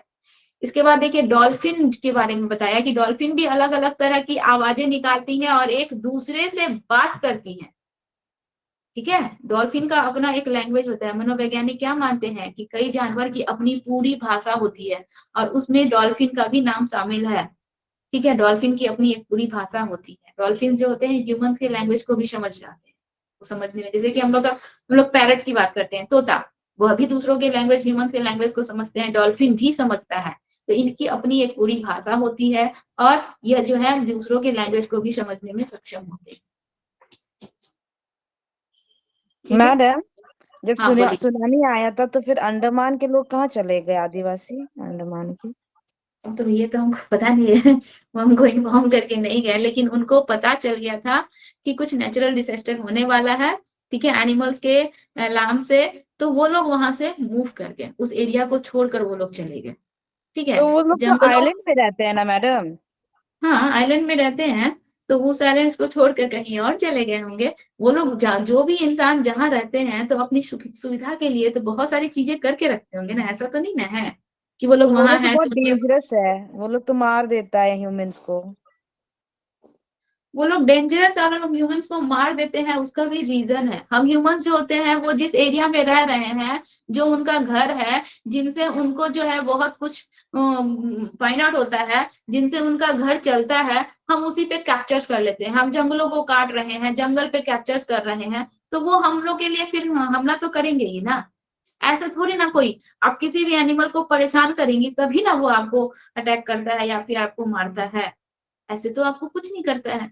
तो हम आदिवासियों के जंगलों पर कैप्चर्स करते जा रहे हैं। जंगल जो कि उनका घर है, जिनसे उनको बहुत कुछ फाइंड आउट होता है, बहुत कुछ मिलता है, उसी पे वो डिपेंडेंट है, हम उसी पे कैप्चर्स कर ले रहे हैं, उनको भगाते जा रहे हैं। उनका एनिमल्स का भी तो क्या कर रहे हैं, एनिमल्स को भी तो हम होमलेस करते जा रहे हैं, पेड़ काटते जा रहे हैं, पक्षियों को घर से बेघर करते जा रहे हैं। तो वो सब हम लोग के दुश्मन ही ना होते जा रहे हैं। उसी तरह से आदिवासी है, वो हम लोग पे अटैक कर रहे हैं। वो लोग जान गए हैं कि ये हम लोग के क्या है, तो दुश्मन है, शत्रु है, इन पे भरोसा नहीं करना है। यही रीजन है। कोई ऐसे थोड़ी ना किसी पे अटैक करता है। मैडम, उन लोगों, मैडम हम भी आदिवासी है मैडम। हाँ तो सही बात है। हम लोग का आप इसी बुक में पढ़ेंगी, आपको पता चलेगा कि कैसे जो है उनके घरों से उनको बेघर किया जा रहा है। उनकी जो अपनी प्रॉपर्टी है, ठीक है, उनकी प्रॉपर्टी उनसे छीनी जा रही है, जबरन छीनी जा रही है। ठीक है, जंगल जो उनका घर है, जो उनका मतलब मेन उनका जो जीवन का सहारा है, जिनसे उनको बहुत कुछ मिलता है, वो चीजों से उनको दूर किया जा रहा है। और जब वो सोसाइटी से, हम लोग मार्जिनलाइज चैप्टर पढ़े हैं ना, डिस्क्रिमिनेशन वाला, उसमें क्या होता है, वो लोग जहाँ रहते थे, जैसे रहते थे, लाइफ जैसे सरवाइव करते थे, उनको उस एरिया से निकाल दिया गया। जब वो सिटीज में आए, सिटीज में भी लोग उनको जल्दी एक्सेप्ट नहीं करे। उनका अपना लैंग्वेज था, वो अदर लैंग्वेज को समझ नहीं पाते थे। आज ना आप डेवलप्ड हो गई हैं, लेकिन आपके जो पहले के जो लोग हैं, जब वो फर्स्ट टाइम सिटी में आए होंगे, उनको कितना सरवाइव करना होगा, पड़ा होगा, है ना। तो वो तो आए थे दूसरे एरिया से, उनका लाइफस्टाइल अलग था, वो अलग तरीके से रहते थे। यहाँ पे उनको बहुत ज्यादा सरवाइव करना पड़ा। तो तो लोग तो उसको दुश्मन मानेंगे नहीं। आज भी कितने सारे ऐसे हम लोग आदिवासी हैं जो उस एरिया में रहते हैं, चाहे अपना फ्रीली लाइफ रहते हैं, उन पे किसी प्रकार का कोई रिस्ट्रिक्शंस नहीं है। लेकिन क्या है, हम लोग का लालच इतना बढ़ता जा रहा है कि हम लोग जमीनों को कैप्चर करने के लिए पेड़ पौधे को कटवाते जा रहे हैं, एनवायरमेंट को पोल्यूट करते जा रहे हैं। ठीक है, तो उसकी वजह से वो हमारे दुश्मन होते जा रहे हैं, लोगों को मारते हैं। आगे देखिए, यहाँ पे एक मजेदार चीज है। इसमें देखिए, आओ खेले एक मजेदार खेल। बोल रहा है जिस तरह पक्षी हर अलग बात के लिए अलग अलग आवाजें निकालती हैं, उसी तरह तुम भी अलग अलग बात के लिए अलग आवाजों की भाषा बनाओ। ठीक है, ध्यान रहे, बोलना नहीं है, केवल आवाजें निकालनी है और साथियों को अपनी बात समझानी है। ये गेम है उसी की तरह। देखिए, छिपकली के बारे में क्या दिया हुआ है यहाँ पे, कितने सोच। बहुत से जानवर किसी खास मौके में लंबी गहरी नींद में चले जाते हैं। ठीक है, लंबी भी इतनी कि कई महीने तक दिखाई नहीं देते। बहुत से एनिमल्स, जैसे कि हम लोग बियर के बारे में सुने हैं ना, ठंडी के दिनों में बियर जो है कहीं ना हाँ कहीं मैडम। अपना, आप लोग कभी नोटिस किए अपने घर में, सर्दी के दिनों में, ठंडी के टाइम में छिपकलियां आपको दिखती हैं कहीं भी दीवारों पर? हाँ मैडम, मेरे घर में हमेशा छिपकलियां, परेशान हो जाते हैं। ज्योति जी, ध्यान दीजिए, ठंडी के दिनों में छिपकलियां नहीं दिखती हैं। नेक्स्ट टाइम से इस पे ध्यान दीजिएगा। जैसे ही गर्मी आएगा छिपकली निकलेगी, ठंडी के दिनों में छिपकलियां जो है कहीं ना कहीं गायब हो जाती हैं। देखिए क्या रीजन है। बोल रहा है कि क्या तुमने कभी ध्यान दिया है कि सर्दी के दिनों में अचानक ही छिपकलियां कहीं गुम हो जाती हैं? वे ऐसा क्यों करती हैं? पाठ में कुछ जानवरों के उदाहरण दिए गए हैं जिनमें उनकी संवेदनशील ज्ञानेंद्रियों की बात की गई है, पर इस शब्द का इस्तेमाल नहीं किया गया है। ठीक है, अन्य और जानवरों के ऐसे ही व्यवहारों के बारे में जानने के लिए बच्चों को अखबार पढ़ने, टीवी और उपयुक्त कार्यक्रम देखने के लिए प्रेरित करें। ये हम लोग का शिक्षक संकेत मिल है। देखिए, ठंडी के दिनों में छिपकली हो गए, भालू हो गए, बहुत से ऐसे एनिमल्स हैं जो गायब हो जाते हैं। पता है क्यों? रीजन क्या है? छिपकलियों का स्किन जो होता है बहुत पतला होता है, वो ठंडी जो सीजन होता है, इतना ज्यादा ठंडी को बर्दाश्त नहीं कर पाते, वो बेयर नहीं कर पाते, इसी कारण से वो कहीं ना कहीं ऑब्जर्व अपने आप को क्या कर लेते हैं, ऑब्जर्व कर मतलब छुपा लेते हैं। आप नोटिस कीजिएगा बारिश के सीजन में चींटियां जो है बारिश आने से पहले ही चींटी अपना मतलब जितना दिन बारिश रहेगा 3 महीना 4 महीना उतना दिन का फूड कलेक्ट करके अपने घर के अंदर वो क्या होती है, छिप जाती है। ठीक है, क्योंकि बारिश का दिन है, बाहर निकलेंगी तो डेंजर है, इसीलिए वो स्टोर हो जाती है, कहीं ना कहीं छुप जाती है। उसी तरह से सर्दी के दिनों में छिपकलियां हमको दिखती नहीं है। अब से आप गौर कीजिएगा, इस चीज पे हम लोग गौर नहीं किए, हम भी ये चीज पहली बार पढ़े तो हम नोटिस नहीं किए थे, इसके बाद से हम नोटिस किए। अब छिपकली आपको दिखेगी, अब जैसे जैसे सर्दी जा रही है, गर्मी आ रही है, तो छिपकलियां नजर आएंगी। इससे पहले ठंडी के दिनों में छिपकली आपको बिल्कुल भी नहीं दिखती होंगी, एकदम नहीं, वो कहीं ना कहीं छुपी होंगी अपने बिल में। समझ में आया? और कौन बोल रहे थे कि दिखती हैं? ज्योति जी के अलावा और भी कोई बोल रहे थे। नहीं दिखता है मैम सर्दियों में, नहीं दिखता है। हाँ, अभी देखिए ये एक स्पेशल एनिमल है और इसके विषय में आप लोग पढ़ेंगे, आप लोगों को बहुत मजा आएगा और हंसी भी आएगा, और इससे रिलेटेड क्वेश्चन आता है। ठीक है, लोग का दिया है क्या है, स्लॉथ एक एनिमल है, ये भालू जैसा स्लॉथ दिखता है। Sloth ma'am, yes ma'am. हाँ ठीक है, ये भालू जैसा दिखता है पर भालू नहीं है। ये दिन के करीब 17 घंटे पेड़ों पर उल्टे सिर लटक कर मस्ती में सोता है। ठीक है, ये जिस पेड़ पर रहते हैं उसी के पत्ते खाकर पलते हैं, इसीलिए इन्हें कहीं और जाने की जरूरत नहीं पड़ती है। जब ये अपने पेड़ के सारे पत्ते खा लेते हैं तभी वे पास के पेड़ों पर जाते हैं। लगभग 40 वर्ष के अपने पूरे जीवन में ये मुश्किल से 8 पेड़ पर ही घूमते हैं। ठीक है, घूमने की तकलीफ उठाते हैं, बहुत ही आलसी होते हैं ये सप्ताह में एक बार ही शौच के लिए नीचे उतरते हैं।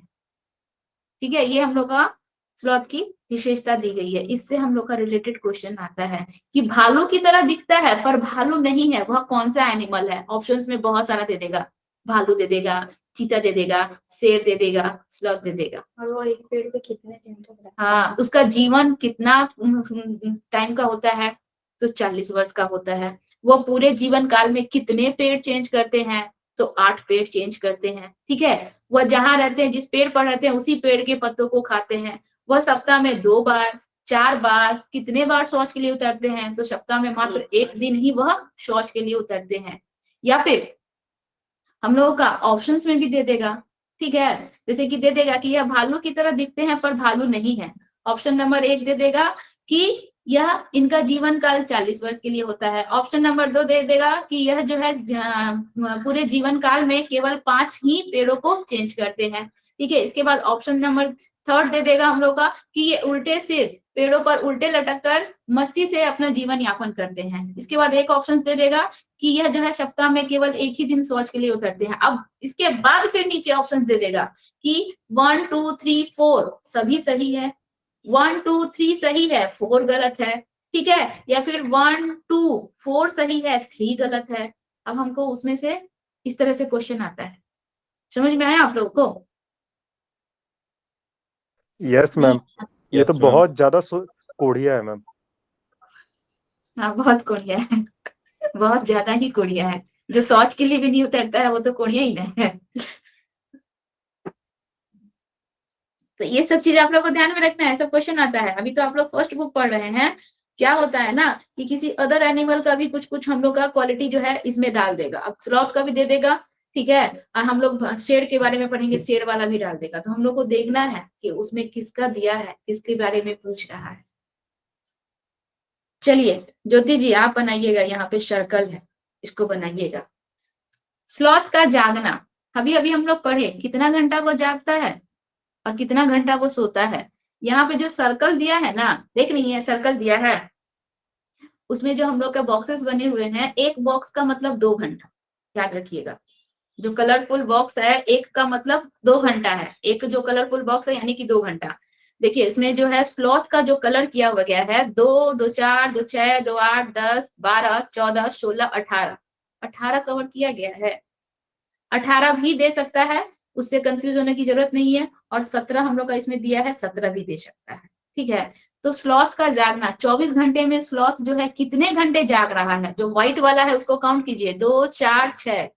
24 घंटे में स्लॉथ केवल 6 घंटे ही जागता है, और पूरे 18 घंटे वो क्या करता है, सोता है। समझ में आया? चलिए राहुल जी प्रेजेंट है मैम। ना? यस चलिए मैम। छिपकली का बताइए, छिपकली का बताइए। बताओ छिपकली के लिए सर्दियों में यह घड़ी कैसे बनेगी? छिपकली सर्दियों में कितने घंटे सोते हैं और कितने घंटे जागते हैं, बनाइए। ये तो पूरा जाग ही रहा है मैम, सो कहाँ रहा है। सर्दियों में, यस मैम। सर्दियों में छिपकली हम लोग को नजर आती है, वो कहीं बिल में घुसी है या छिपी है तो वो सोती ही ना होगी। सर्दियों में 24 छिपकली घंटे मैम। 24 घंटे सोई रहती है, पूरा का पूरा कलर हो जाएगा, यस मैम। ठीक है। क्वेश्चन आता है कि सर्दियों में छिपकलियां 12 घंटे, 24 घंटे, 18 घंटे, कितने घंटे सोई रहती है? सर्दियों में छिपकलियां 24 घंटे सोई रहती हैं। स्लॉथ के सोने का समय क्या है? 18 घंटा। सर्दियों में छिपकलियों के सोने का समय क्या है? मतलब 4 महीने सोई रहती है। हाँ 24 घंटा। इसके बाद देखिए अलग अलग जानवर का दिया मैम हुआ अगर है। ऑप्शन मैम अगर ऑप्शन में 17 और 18 घंटे रहेंगे तो दोनों नहीं कैसे? रहेगा, दोनों नहीं रहेगा, या तो 17 रहेगा या फिर 18 रहेगा, ठीक है। ओके। दोनों नहीं, कभी नहीं रहेगा। 17 रहेगा तो 17 को टिक करना है, 18 रहेगा तो 18 को टिक करना है। कितना टाइम हो रहा है? ठीक है, कोई बात नहीं, हमेशा। देखिए इसमें आप लोग जानिए, बोल रहा है कौन सा एनिमल कितना घंटा सोता है। इसे क्वेश्चन आता है, गाय कितना घंटा सो रही है, बताइए पूजा जी। 4 घंटे। गाय 4 घंटा, ठीक है। कितना घंटा सो रही है वो भी, और कितना घंटा जगी है वो भी, दोनों से क्वेश्चन पूछ सकता है। अजगर 18 घंटा, 18 घंटा सोता है। ठीक है। हाँ। जिराफ 2 घंटा। 2 मात्र घंटा 2 घंटा। इसके बाद बिल्ली 12 घंटे। 12 घंटा। ये याद रखना है, इससे क्वेश्चन आता है कि कौन जानवर कितने घंटे सोता है। शिक्षक संकेत में दिया है जानवरों के सोने और जागने के समय को 24 घंटे की घड़ी में बताकर बच्चे तिहाई, चौथाई आदि की समझ का भी उपयोग करते हैं। ये सब दिया गया है पिक्चर्स के थ्रू, इसलिए बताया गया है कि बच्चे जो हैं 1/3 क्या होता है, 1/2 क्या होता है, इन सब चीजों का भी नॉलेज बच्चों को हो जाए, इसलिए ऐसे जो है हम लोग को सर्कल घड़ी जैसा बना के दिया गया है। चलिए इसके बाद हम लोग आते हैं बाघ के ऊपर। एक मिनट, हेलो, मेरे ऑटो वाले भैया ना भूल जाते हैं कि हमको लेने भी आना है, हमको छोड़ देंगे यहीं पे।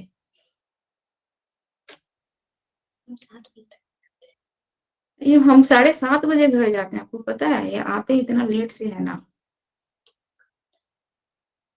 मैडम फिर आगे कीजिए टाइम, जल्दी जाइएगा। अच्छा हाँ भैया आइए। हाँ हेलो, हाँ बोल रहे हैं आइए। ठीक है आप 10 मिनट में आइए, तब तक हम क्लास ओवर करें।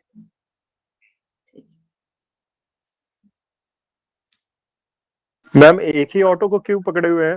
वहां तो और भी होगा ना बुकर में। हम रिजर्व किए हुए हैं ना, हमको डेली आता है टाइम पे लेके जाते हैं। वहां हमारे घर से नहीं ना मिलेगा, वहां पे अवेलेबल नहीं है ना। चलिए देखिए बाघ सॉरी के मैम, विषय में पता पढ़ते हैं। इसमें भी बहुत सारे क्वालिटी दिया हुआ है बाघ का। हम लोग तो देखते हैं कि ये बाघ है, ठीक है, टाइगर है, लेकिन इसमें क्या क्या है देखिए। बाघ अंधेरे में हमसे 6 गुना बेहतर दे सकता है, ठीक है, ये बाघ की क्वालिटी होती है। अंधेरे में हमको जो चीजें अच्छे से नहीं दिखेंगी, हमसे 6 गुना बेहतर जो है बाघ जो है अंधेरे में देख लेता है।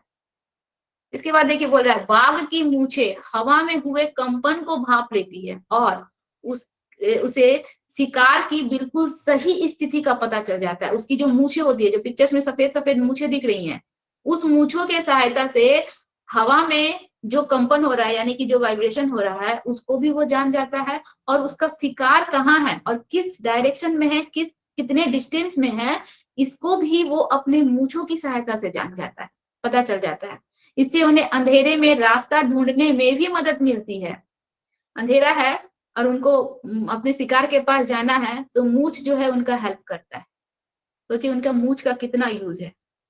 ठीक है, इसके बाद देखिए आगे बोल रहा है, बाघ अपने इलाके में मूत्र करके अपनी गंध छोड़ जाते हैं। यह इलाका कई किलोमीटर बड़ा हो सकता है। एक बाघ किसी दूसरे बाघ के मूत्र की गंध को झट पहचान लेते हैं। फिर उस इलाके में घूमना है या नहीं यह तो बाघ की मर्जी। जैसे डॉगी का अपना एक एरिया होता है, उसी तरह से बाघ का। तो कुत्तों का एरिया छोटा होता है, बाघ का एरिया बहुत बड़ा होता है, कई किलोमीटर होता है। और जो दूसरों के मलमूत्र को सूंघ कर पहचान जाते हैं कि मेरे एरिया में, ये मेरा एरिया है, इसमें शिकार हम करेंगे, इसमें कोई दूसरा नहीं आएगा। ठीक है, इसके बाद बोल रहा है, बाघ मौके के अनुसार अपनी आवाज बदलता रहता है। गुस्से में अलग आवाज, बाघिन को बुलाना है तो अलग आवाज। ठीक है, और कहीं कराहना है तो गुर्राना है तो अलग आवाज। तो बाघ का गुर्राना 3 किलोमीटर दूर तक सुना जा सकता है। अगर बाघ गुर्रा रहा है, ठीक है, तो 3 किलोमीटर तक उसका आवाज एकदम अच्छे से सुनाई देता है, इतना साउंड तेज होता है। आगे बोल रहा है कि बाघ हवा में पत्तों के हिलने और शिकार के झाड़ियों में हिलने से हुए आवाज के अंतर को भी भाप लेता है। हवा से पत्ता हिल रहा है कि शिकारी जो है वो जंगल झाड़ में छिपा हुआ है उसके कारण पत्ते हिल रहे हैं, इन सबको भी वो भाप लेता है।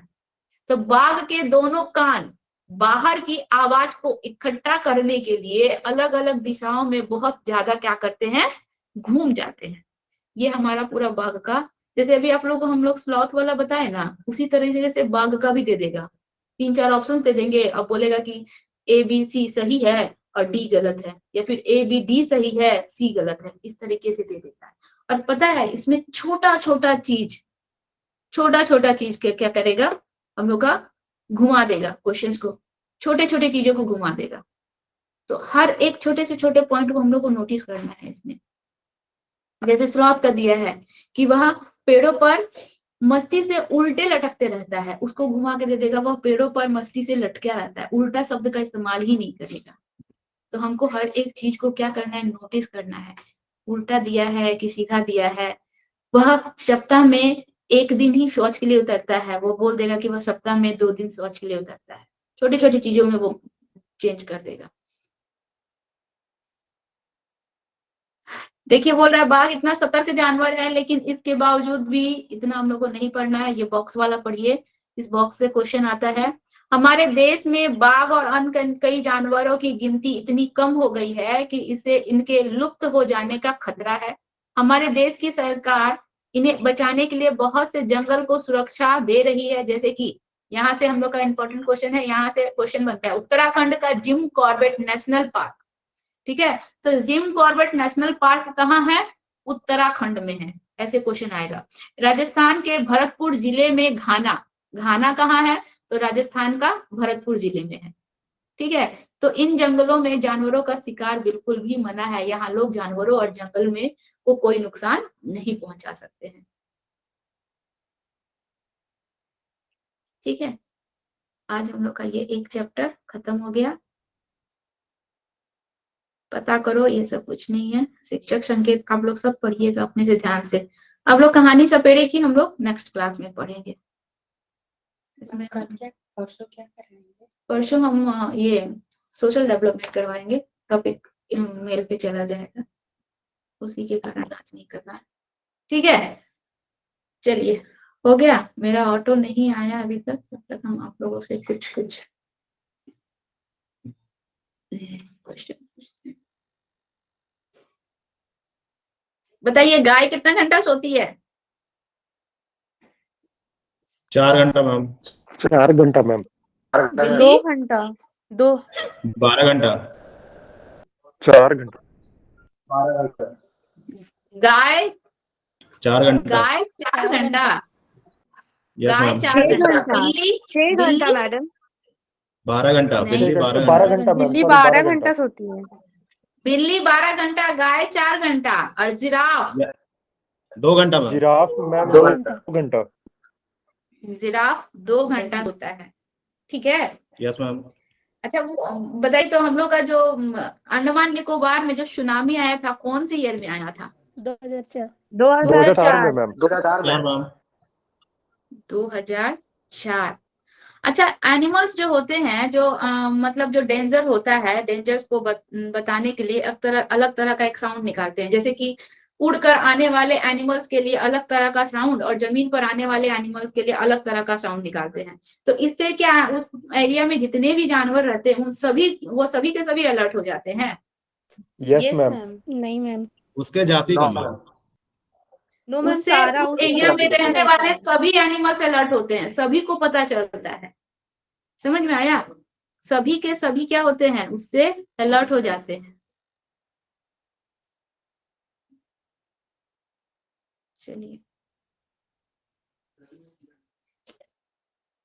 अच्छा ये बताइए, छिपकली सर्दियों में कितने घंटे सोती है? 24 24 घंटे। घंटे। 24 घंटे। 24 आवर 24 घंटे। 24 पूरे घंटे सोती सर्दी, पूरे सर्दी भर। है, पूरी सर्दी। अच्छा ये बताइए, टीटियां जो हैं जब रास्ता चलती हैं तो वो कैसे जान जाती हैं कि उनका जो है ग्रुप जो है वो कौन सा है, चाहे उनको किसी किस खास भूल में तरह जाए? के से मैम। किसी खास तरह का वो कुछ छोड़ देती है मैम, जिसके कारण। यस अपना मैम। एक खास तरह का गंध छोड़ती है जिससे दूसरी अपने ग्रुप के लोगों को वो पहचान जाती हैं। ठीक है, चींटियां। अच्छा, चिल, बाज और गिद्ध जैसे जो पक्षी होते हैं हमसे कितना गुना ज्यादा देख पाते हैं? 4 गुना। 4 गुना। 4 गुना। अच्छा, हमारे जो 6 थीम है कौन कौन से हैं? मैम एक परिवार और परिवार, दूसरा भोजन, परिवार और पानी, मित्र, आवास, भोजन, भोजन, और दो भूल रहे फिर। कैसे चीजों को कैसे बनाना है। हाँ। आवास। आवास और पानी। अच्छा, एक मिनट सुदीप्ता जी, यस मैम। परिवार और मित्र जो हम लोग का थीम है उसके 4 उप थीम है, सब थीम है, वो कौन कौन से हैं? मैम आपसी संबंध, खेल और मतलब काम और खेल, हम्म, पौधे और जानवर। पौधे और जानवर, वेरी गुड। अच्छा, एनसीएफ 2005 क्या बोलता है कि बच्चों को कौन से लैंग्वेज में बच्चों को स्टडी करवानी चाहिए? स्टैंडर्ड मैम जो लैंग्वेज? उन लोग को क्षेत्रीय लैंग्वेज और लोकल लैंग्वेज उसमें। हाँ, उनका जो उनका जो रीजनल लैंग्वेज है, लोकल लैंग्वेज है, हमको उसी लैंग्वेज में स्टडी करवाना है बच्चों को। ठीक है, और रटने की पद्धति को वैल्यू देती है या नहीं, रटन पद्धति को? नो मैम, नो समझाने मैम को नहीं तरीका। देती है। नहीं देती। अच्छा, एक इलाके में जो डॉगी होता है, इसको छोड़िए, कौन सा एनिमल होता है, कौन सा हम लोग का इंसेक्ट कीड़ा होता है जो अपनी मादा को कई किलोमीटर दूर से भी उसके गंध से पहचान जाता है? रेशम कीड़े में। रेशम का कीड़ा। ठीक है, वो अपनी यस मैम। मादा को कई किलोमीटर दूर से ही उसके गंध से पहचान जाता है। समझ में आया? चलिए, आप लोगों को पढ़ाए हैं तो माइंड में है। आप लोग के पास बुक आएगा, उसको अंडरलाइन करना है। हम लोग चैप्टर्स आगे पढ़ेंगे, पीछे वाला चैप्टर्स भी हम लोग उससे रिलेटेड क्वेश्चंस, कैसा क्वेश्चन आता है, कैसे कैसे पूछा जाता है। हाँ बोलिए अंकित जी। मैम क्योंकि साइंस बहुत ज्यादा इंटरेस्टिंग है, बहुत ही ज्यादा इंटरेस्टिंग, इसीलिए माइंड में घुस जाता है। हाँ, और अभी और मैम आगे और मेरा बहुत सवाल कुछ है, इंटरेस्टिंग मिलेगा। हाँ बोलिए। चिपकली बोले कि 24 अच्छा, घंटा आप लोगों सोती से है। जो मेन टॉपिक पे बात करना था वो तो हम बात किए ही नहीं। बोलिए अंकित जी, पहले आप बोलिए। चिपकली अब बोले कि 24 घंटा सोती है, वो खाना पीना नहीं खाती है उसके बीच में। वो पहले से अपना सब चीज लेके, भालू जो होता है 6 घंटे सर्दियों में, 6 महीना जो है कहीं चला जाता है, एकदम अपना बिल में घुस जाता है, तो वो भी तो अपना खाना पीना इंतजाम करके जाता है ना, वो भी लेके जाती है। लेकिन उसके लिए बोला गया कि वो जो है पूरी सर्दियां वो सोई रहती है। ठीक है। अच्छा, हमको आप लोगों से जो मेन बात करना था वो तो हम बात किए नहीं। आप लोगों को ईवीएस की बुक चाहिए? Yes yes ma'am ma'am. चाहिए, यहाँ मिलना जी मैम। मुश्किल है। सबको? कितने लोग यहाँ पे प्रेजेंट हैं? Yes ma'am. Yes ma'am. क्योंकि हम दुकान में बात करके आए हैं ईबीएस का बुक के बारे में। ज्योति जी, आपको तो इंग्लिश वर्जन में चाहिए। ज्योति जी, आपको चाहिए या नहीं चाहिए? हाँ मैडम, मिलेगा तो चाहिए। आप लोगों को कॉलेज में मिल जाएगा, कॉलेज से आपको आके लेना होगा। यस मैम, ठीक है। हम लोग का कॉलेज तक और पहुंच किनको जाएगा मैम। इंग्लिश वर्जन में चाहिए, किनको हिंदी में चाहिए, हमको ये भी बता दीजिए, उस हिसाब से हम ले लेंगे। मैम हिंदी हम ही ऑनलाइन कर इंटरेस्टिंग दिया है। मैम मैम, कौन मेरा सा कल या कॉलेज? परसों आ जाएगा मैम। हाँ, ऑनलाइन ऑर्डर कर दिया मैम, कल या परसों आ जाएगा मेरा। कितना प्राइस लिया राहुल जी? तीनों का 400 समथिंग या 300 समथिंग लिया है। अरे बाप रे, तीनों का 400 300 कुछ लिया है। बहुत ज्यादा ले लिया। कोई बात नहीं, अब तो आप मंगवा लिए हैं, अब तो। मैम लेकिन आया और नहीं है किनको मैम। किनको चाहिए? ज्योति जी को चाहिए? कैसे मिलेगा मैडम? जाकर? यहाँ से सर जाएंगे कॉलेज, कॉलेज से आप लोग को मिल जाएगा। कितना उसका चार्जेस है? कितना लगेगा? ज्यादा से ज्यादा उसका चार्जेस अगर होगा तो 30 से 35 या 40 होगा, ठीक है? क्योंकि अभी वो सब बुक अवेलेबल नहीं हो रहा है। आप 40 हमको लगता है कि वो 40 में दे ही देगा, क्योंकि हम 25 में खुद के लिए खरीदे थे तो 25 में खरीदे थे। अभी आजकल 30 उसका डिमांड ज्यादा हो गया है तो वो लोग मैम मैम भी प्राइस बढ़ा दे रहे हैं। हाँ बोलिए। मैम ऑनलाइन ऑनलाइन ऑर्डर किए हुए हैं, ऑनलाइन में 3 बुक का 450 ले रहा है मैम। हमको पता है वो बहुत महंगा, आपका बहुत महंगा पड़ गया। पता है हम जो है वो बुक खरीदे हैं। तो मैम इसको कैंसिल करके रिटर्न करने का ऑप्शन है मैम, 7 डे में रिटर्न कर सकते हैं इसको। हाँ तो कैंसिल कर दीजिए। Okay ma'am. कैंसिल कर दीजिए। और आपको चाहिए तो हम कल जाके हम उसको ऑर्डर दे के आए हैं कि हमको 10 सेट चाहिए, हमको 10 सेट चाहिए, जिसमें से हमको मैम पूछना था हमको कि भी किसको चाहिए। इंग्लिश, आपको भी हमें भी चाहिए, चाहिए मैम। किसको मैम 3 इंग्लिश का अच्छा, वर्जन में मिलेगा। गुड चाहिए, इवनिंग। किसको हिंदी गुड वर्जन में इवनिंग टू चाहिए, ऑल। ये भी हम। हाँ मैम मुझे हिंदी में बुक चाहिए। मिलेगा ना? आप लोग थोड़ा शांत हो जाइए, हम बता दे रहे हैं आप लोग को, ठीक है? जिनको भी बुक चाहिए, ठीक है, अपना नाम मैडम के पास लिखवा दीजिए, ठीक है? उतना सेट आप लोग को कॉलेज में पहुंच जाएगा, आप लोग जाइएगा कॉलेज से, आप लोग रिसीव कर लीजिएगा, ठीक है? Okay sir. ठीक है। और जिनके सर जो हम तो दूर दूर में हैं, रहते हैं सर। हाँ हाँ हम पहुंच रहे हैं, आप ही के पास पहुंच रहे हैं, टेंशन मत लीजिए, ठीक है? बोल रहे हैं कि जिनको प्रॉब्लम है, ठीक है, वो भी अपना बता देंगे वहां पे, ठीक है? अपना एड्रेस आप हमको सेंड कर दीजिएगा, हम भिजवा देंगे, ठीक है? लेकिन जो थैंक यू भिजवाने सो में मच खर्च सर। लगेगा आप लोग को पे करना पड़ेगा, ठीक है? Yes sir. सर बाकी बता दीजिए कितना लगेगा सर। अभी कैसे पता चलेगा? हम कोरियर वाला थोड़ी हैं, वहां पहले पता पूछना पड़ेगा ना कितना चार्ज वो लेगा, वजन के हिसाब से लेता है चार्ज वो, ठीक है? पहले या फिर हमको कोई बुक, गाड़ी आप वाले में लोग डाल को देंगे। कितने लोगों के लिए बुक चाहिए हम उस हिसाब से लेकर आएंगे कल। हाँ वो अपना अपना ये नाम हमको लिखवा बता दीजिए। दीजिए। हाँ राहुल जी हाथ उठाए। राहुल जी हिंदी या इंग्लिश बताइए पहले। हिंदी मैम। हिंदी। सुभानु जी? मैम हिंदी और इंग्लिश दोनों। दोनों? तो आप 6 सेट लेके क्या करेंगे? इंग्लिश ही ले लेते हैं मैम, इंग्लिश ही ले लेंगे, तो हिंदी आप हम इंग्लिश ही लीजिए, ठीक है? अंकित यस जी यस मैम, इंग्लिश ले लेते आपके लिए इंग्लिश ला देंगे। ज्योति जी आपको हैं। इंग्लिश पर्सन चाहिए? English English. ठीक है। अंकित जी आपका? हिंदी। हिंदी मैम। हिंदी। सुभानु जी को दे दीजिए। ओके। बाकी और कौन है? सुदीप्ता जी? मैम मेरा भी हिंदी हिंदी। हिंदी। अच्छा, सुदीप्ता जी को हिंदी। मैम मुझे चाहिए हिंदी में। आपको भी हिंदी में चाहिए? जी हाँ ठीक राजदेव। है। और कौन कौन? कितने हुए टोटल? काउंट कीजिए तो जरा, उस हिसाब से हम बुक लाएंगे। राहुल जी एक कॉपी में लिखिए ना, नाम लिखिए तो जरा, नाम लिखिए, लिखिए राहुल। मैम कितना पड़ेगा मैम?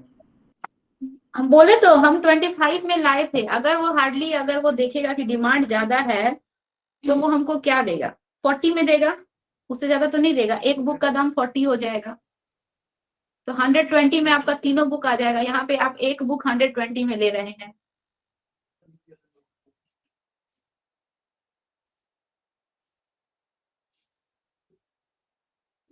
ज्योति?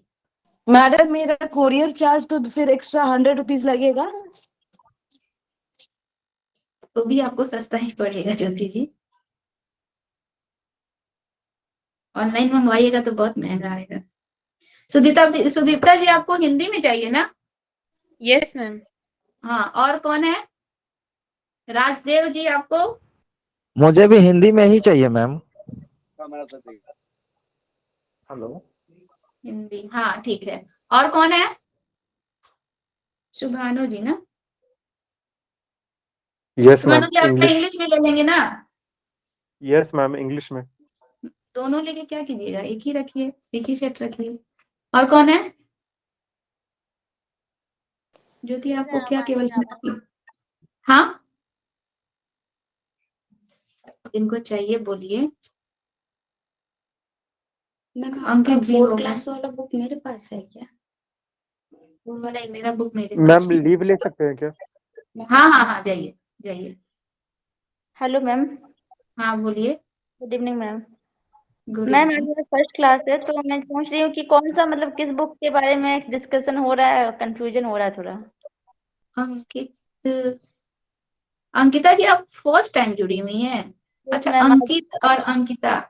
अच्छा, ये ईवीएस के बुक के बारे में डिस्कस हो रहा है। हम लोग का जो ईवीएस होता है ना, इसमें एक हम लोग का टॉपिक रहता है 30 मार्क्स का, जो ईवीएस आता है उस बुक के विषय में डिस्कस हो रहा है। एनसीईआरटी का बुक होता है, वही बुक का हम ऑर्डर दे रहे थे, वहां पे मिल नहीं रहा है। मैम एबीएस का 3 बुक आता है क्या? हाँ, क्लास 3, 4 और 5 का 3 बुक रहता है हम लोगों का। और अच्छा। एनसीईआरटी पैटर्न पे हम लोग का रहेगा, सीबीएसई वाला, सीबीएसई पैटर्न पे रहता है, एनसीईआरटी का बुक रहता है, वही बुक हम लोग को इसमें पढ़ना है। अच्छा मैम, तो मैम कॉलेज से मिल जाएगा क्या? नहीं, कॉलेज से नहीं मिलेगा। कॉलेज से मिलता तो बाकी सब लोग ले नहीं लेते। तो मैम जैसे आप बता रही हैं कि कॉलेज से ले लेने के लिए, वो हम यहाँ से भेजेंगे, सर जाएंगे कॉलेज, और कॉलेज से सर जो है वो बाकी जिनको लेना है कॉलेज में आके ले सकते हैं, या फिर उनको सर क्या करवाएंगे, कोरियर करवा देंगे। Okay ma'am. ठीक है। अभी आप आज फर्स्ट डे है, तो आप कुछ दिन पहले क्लास कीजिए, अटेंड कीजिए, सब चीज जानिए समझिए, इसके बाद आप ऑर्डर कीजिएगा। ओके मैम, वही मैं सोच रही थी मैम। नहीं, आप कुछ दिन अभी क्लास अटेंड कीजिए, अभी तो हम लोग का सीडीपी का टॉपिक चल रहा है, इसके बाद आपको बुक अगर चाहिए होगा तो आपको मिल जाएगा। अभी यहाँ पे बहुत सारे लोग चले गए हैं, उनको भी बुक चाहिए, लेकिन वो लोग है ही नहीं यहाँ पे। Okay ma'am. ठीक है। आप लोग एक दूसरे से कम्युनिकेट कर लीजिएगा, जितने भी लोग हैं ना, जो भी लोग ज्वाइन करते हैं, नहीं ज्वाइन किए हैं, उनसे कंसल्ट कर लीजिएगा, जिनको चाहिए वो बात कर लेंगे, चाहे मैसेज में वो डाल देंगे, ठीक है, या बात कर लेंगे। और जिनके नाम पे जो बुक आ रहा है वही मिलेगा, बाद में वो चेंज नहीं कर सकते हैं, हम पहले बता दे रहे हैं। जो चेंज करना है चेंज कर लीजिए, नहीं तो बाद में नहीं सर हमको सर हिंदी दे दीजिए, ऐसा नहीं होगा। जिसके नाम पे जो बुक आएगा वो रैप कर देंगे, हम यहीं पे इसको करवा देंगे, और उसका नाम सटा हुआ रहेगा, उसी को मिलेगा, वो अपना लेके वो चल देगा। तो मैम भेज देते बोलिए बोलिए, क्या बोल रहे थे? मैम को हिंदी में भी आपका डबल आवाज आ रहा है जी। ठीक है, मैम आप को लोग, हिंदी में आपका ना शायद नेटवर्क सही नहीं है, नेट इशू है थोड़ा।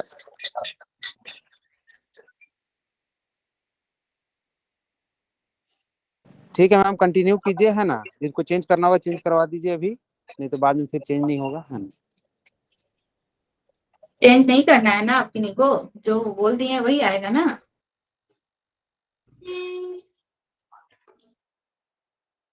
ठीक है, फिर चलिए हम आप लोग को बुक वहां पे सर के थ्रू भिजवा देंगे, आप लोग वहां से जाके कॉलेज से ले लीजिएगा। और हम लोग का मंडे का क्लास रहेगा सोशल डेवलपमेंट। आप लोग को उसका पीडीएफ मिल जाएगा, आप लोग उसको एटलीस्ट 3 से 4 पेज कॉपी में नोट डाउन कर लीजिएगा, उतना स्टडी कर लीजिएगा। वो टॉपिक पे हम लोग नेक्स्ट क्लास में डिस्कस करेंगे, ठीक है? कल भेज दीजिए। हाँ, वो आज या कल चला जाएगा, आप लोग के पास टाइम है, ठीक है? क्लास ऑफ करते हैं फिर। Thank you ma'am. Thank you ma'am. Thank you ma'am. Thank you ma'am.